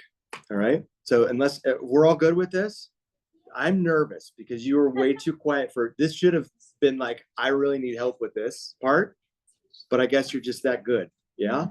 You're processing. Here's what I'd like you to do is send me a message with what you're thinking, because I need to pressure test this. So I'm not, this is too quiet for me to trust. Okay. Usually we have much more discussion of what should I do for the advanced and what should I do for the beginner. Okay, I have. Yeah. For modifications for headstand, I know that you can just keep it, on the ground. Yeah. And everything like that, or use walls and things like that. But I just wanted to know if there was any other Ah, options. so yours is tricky. So for Yeah. beginners specifically, Yeah. I would think about what you're doing is you're inverting the spine. Yeah. You're activating the crown chakra, Mhm. and you're essentially allowing. So you could just, in beginner, one way to approach headstand would be rabbit pose. I did put rabbit. Okay. Another one would be legs up a wall. Yeah, and I was also thinking of like dolphin pose, even though Yes. it's not. Yeah, yeah. Head, it's still pushing. Yep. And it's inverted. Yeah. Yeah. So you're not going to get anywhere near headstand in a beginner Right. class. Yeah. So you need to break it up into 3 to 5 poses for Okay. sure. Deconstruct that meal. Yeah. Serve it. Yeah. Yeah. Serve it in, what is it called? Courses. Thank you. Yeah. Okay. So let's talk about homework. So you have all this in your homework master list, but I want to just go over it together to make sure that it's clear. So make sure that you are continuing to sign up for sadhana sections that you're going to teach. Who has done that so far? Keep your hand up real quick and just take your other hand and go like this. Good job. All right. Those of you who still need to, please do so by next month. Next month is the last time I'm teaching sadhana for you. And I only get to teach it one day because Sam's doing a special teaching on the Saturday. So we'll, after tomorrow, and there's one more kind of faculty-led sadhana, and then it's just student-led from here on out. That's wild. Look at us growing up. Woo! Growing in your shoes.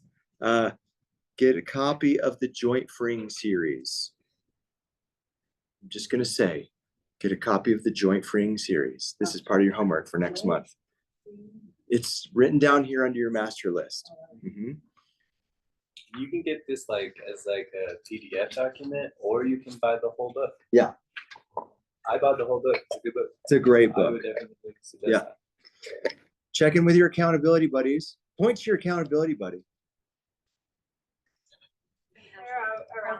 Online. All of yours are online, Alexis? Okay. Review the March videos of things that you missed. Okay. Yeah. Yeah. Steps. You go and watch everything again. Luckily, we're recording. Yes. Complete the monthly review. So did you do the review for last month? Okay, we're gonna look it over tomorrow. See how loose it is? I don't even know. Did you do it? but I encourage, I expect you're here because you want to be a great yoga teacher. So, you're going to do the work if you want to be great. You could go somewhere else and be good. But I'm going to be the nice guy and make you be great. Reading. Section 2 of 3 for the Bhagavad Gita. So that's just chapters 7 through 12. You enjoying the Gita? Anybody? Yeah. Okay, cool. I love 7 through 12. Those are some of my favorite ones. Sutras track 6. So it's 246 to 255. This is all in here. 2.1 to 217 and 224 to 228. So everything from the second pada of the sutras. Yoga Nidra. So you will be creating a 20-minute. Oh, there's a lot of homework this month. This is the heaviest. I'm gonna tell you that this is probably the heaviest homework month. Okay, so try not to freak out. It's all gonna be fine. It's all gonna be fine. Create a 20-minute Yoga Nidra sequence. You're going to need to teach it to a partner, and then write and give feedback. Okay. So in Nidra tomorrow with Samantha Gullah, you'll pick a partner. And you'll go, okay, you're my partner. We're going to set it up on March 23rd at Cambio or whatever, right? Fill out the scheme. So now we're moving on. Different homework. Intermediate secret. This is homework for this, what we're doing here. Finish the schema, right? Flesh that out as much as you can. Then, listen close. You're going to create I'm going to just say 20-minute sequence. I'm going to adjust this as 15 to 20 minutes. I want it to be 20 minutes on the dot. 20-minute intermediate sequence that there's some bullet points below this. Everything in these bullet points is optional except writing the sequence. Repeat that after me. Everything is optional. Everything is optional of this homework except writing the sequence. You know why I did that? because it's a homework heavy month and I like you. Okay. I don't want to be that mean. You may not like me by this point. Now, is this sequence to get us to the pose that we're? Yes. Yes. So this is your intermediate pose. It's a sequence to come up to your intermediate pose. So you picked half moon, Half pigeon. half pigeon. So in a 20-minute sequence, how are you going to get there? So deconstruct the series from 200 hour. Don't think about like, oh, I need to do 3 rounds of sun A. I need to do 3 rounds. Imagine you're just starting from a seated position or standing position. You can start however you want to. This is not a 60-minute sequence. So we're not looking to get a well-rounded practice. We're looking to get an effective practice to get from point A to point B. 1 point. And it's just for the general class, not for the beginner, intermediate, or advanced, just general class. I would say think intermediate, just think middle of the road. Yes, general in that sense. Does that make sense, Amber? Yeah, okay. Now here's the optional stuff. You can record this, yourself teaching it. This is fun, right? Because you get to play with tech. And you're like, damn it, I didn't have the camera facing the right way. Record yourself and then take your own class a few days later after you've forgotten about the trauma that you created by recording yourself. No, it shouldn't be traumatic. But record yourself, take it a few days later, and then write yourself feedback. That's one option. The other option, and both of these are optional, you don't have to either, is to partner up with somebody in here and before next month, say, hey, meet me at the park. I want to teach my intermediate sequence. Would you be my guinea pig? And then I'll take yours and we'll write feedback to each other. And then I would like to receive your feedback. Okay? Just see how it went. I'm not going to comment on it. I don't respond to any email if you've met me. But no, I'll read them. But that's, any questions about that? Good. The other thing, yeah, because I just feel uneasy about this. Send me what you're thinking about for your advanced and your video. Maybe. I mean, I just want to make sure you're on the right track. Okay, don't do it. If you're not worried about it, I'm not worried about it. But, you know. Epic fails make for epic adventures. Yeah, but we've only got a limited time. We want to make the fails where there's enough time to correct it. Yeah, controlled failure. Yeah. We don't want a failure where it's like, that's going to take another 10 months. Leslie, sorry. Yeah. Failed. Like literally failed. Yeah. On the classroom, or do you want us to email it to you? Listen to this. You know what? We're talking about this next month. If you're worried about it, send me something. If you're not, we're just going to fly by the seat of our pants. All right? So hopefully you got wings down there. And then practicum, you're going to want to find a client for your first private session. So this is just somebody who will agree to work with you. You won't meet with the client until after the May session, but just get somebody in mind. Please, please don't choose your partner. If you don't know anybody, Or your mom, like don't Don't- choose anybody you. don't pick somebody you know well. You will get way less out of it as far as it being a professional experience, because you're gonna fall into familiar patterns. If you don't know anybody, we can pair you up with somebody. You just will need to reach out to either Laura. Start with Laura. Okay, so you're saying. Don't tell her I told you Don't that. do anybody you know, but then you're saying if you don't know anybody, so it kind of contradicts itself. No, well, you can ask Then somebody, no one. like a student of yours. Go start a class and go, Okay. or if a student comes to your class, you're like, hey, you'd be a good candidate for this thing I'm doing 300 hour. I need a private client to work with. Are you willing? It's a free thing. All it takes is like, you're going to do an intake form for me. I'm going to take that, work with a mentor, come back, and then we're going to meet for 30 minutes. I'm going to give you a private lesson. And then in 2 weeks, you have to give me feedback on how it went for you. Right, but you're looking at somebody that has some sort of, is going through something. You I understand that, but it's kind of like you walk up, you seem like you know issues. No. This first one is not as specific. This first one, we're gonna find their issues. The later ones, we're gonna need somebody who's got something going on specifically. Yeah, this first one is for physical well-being. Everybody's got a body, has got something going on. Yeah, yeah. I So- thought we were starting Amber said yesterday we were starting off with a mental and Yeah. emotional. We are? Okay. Oh, so. She Shit. also said you change things and you can do what you want. She I said, "He'll did? tell you tomorrow. He always changes. Okay. Fine. Well, no, let's stick with what Amber said. Okay, so we are. So you want to pick with somebody who wants to work on something in the mental or emotional realm within yoga, okay? This can be depression, anxiety, sleep issues, things like this. So you could throw it out to your class and say, if you have any of those, come after class, don't pull someone out. Yeah, and if you do that and you get 5 people, put it into the classroom and say, hey, I got some contacts for people. Because I get a feeling there's a lot of people who are like still rooting down, transplanting and trying to meet people. If you're like, no, I really want to work with my husband because he's got this thing and we need to fix this. Try not to do it, but if you're determined to do it, then do it, okay? And by the way, if you're location bound, by the way, Amber, like you can do this whole thing on Zoom too with somebody. So you don't need to find somebody in Lakewood. Is that where you're at? Lakewood? Yeah. Oh, Lakewood. They said liquid. Liquid, no. Liquid? Yeah, no, Lakewood. All right. So that's the homework, I think. Does that sound good? Yep. I mean, Laura's going to give you a beginner's. I mean, you're going to, by the end of tomorrow, you're also going to get the beginner sequence, right? As an assignment to write a beginner sequence.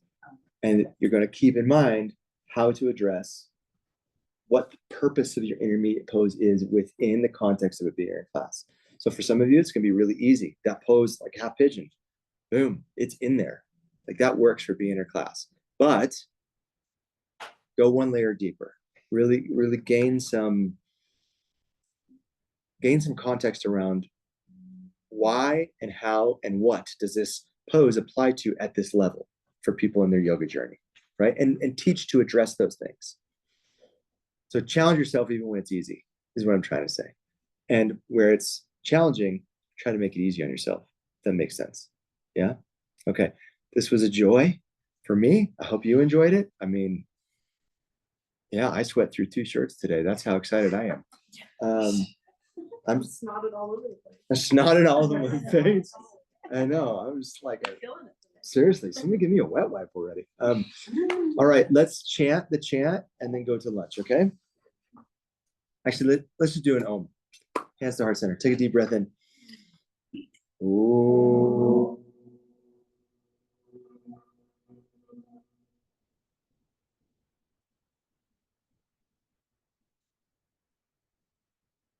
Beautiful. Okay, we'll see you back at 2:05. Okay. Thank you all.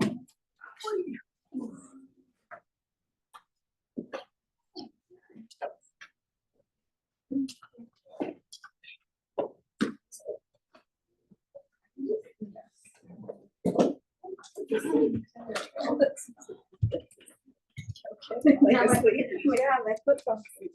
Just the top of it.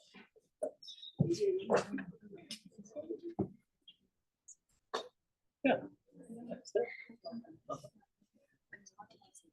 Yeah, there should be like a pizza. Yeah, that you can download. Okay. Yeah, which is cheaper than the book. But the whole book. Tomorrow afternoon, you will be doing a 20-minute to 30-minute practice in the afternoon. By the way, after lunch. I would definitely get the book. We're supposed to It's structural yoga by. You bet. Lots of yoga tomorrow. What's the author of structural yoga? Oh, Mukunda Styles. Oh, yeah, I love restorative. I do too. I just have all this yarn that I'm trying to use. Oh my gosh. So I'm just like putting it in a giant scarf that I probably, I mean, I'm not wearing, but I'm just like, I just have my hand on kind of thing. I mean, it will be. I think it will be kind of cool. Is it gonna be a thick scarf or like? I think it's not super thin, but it's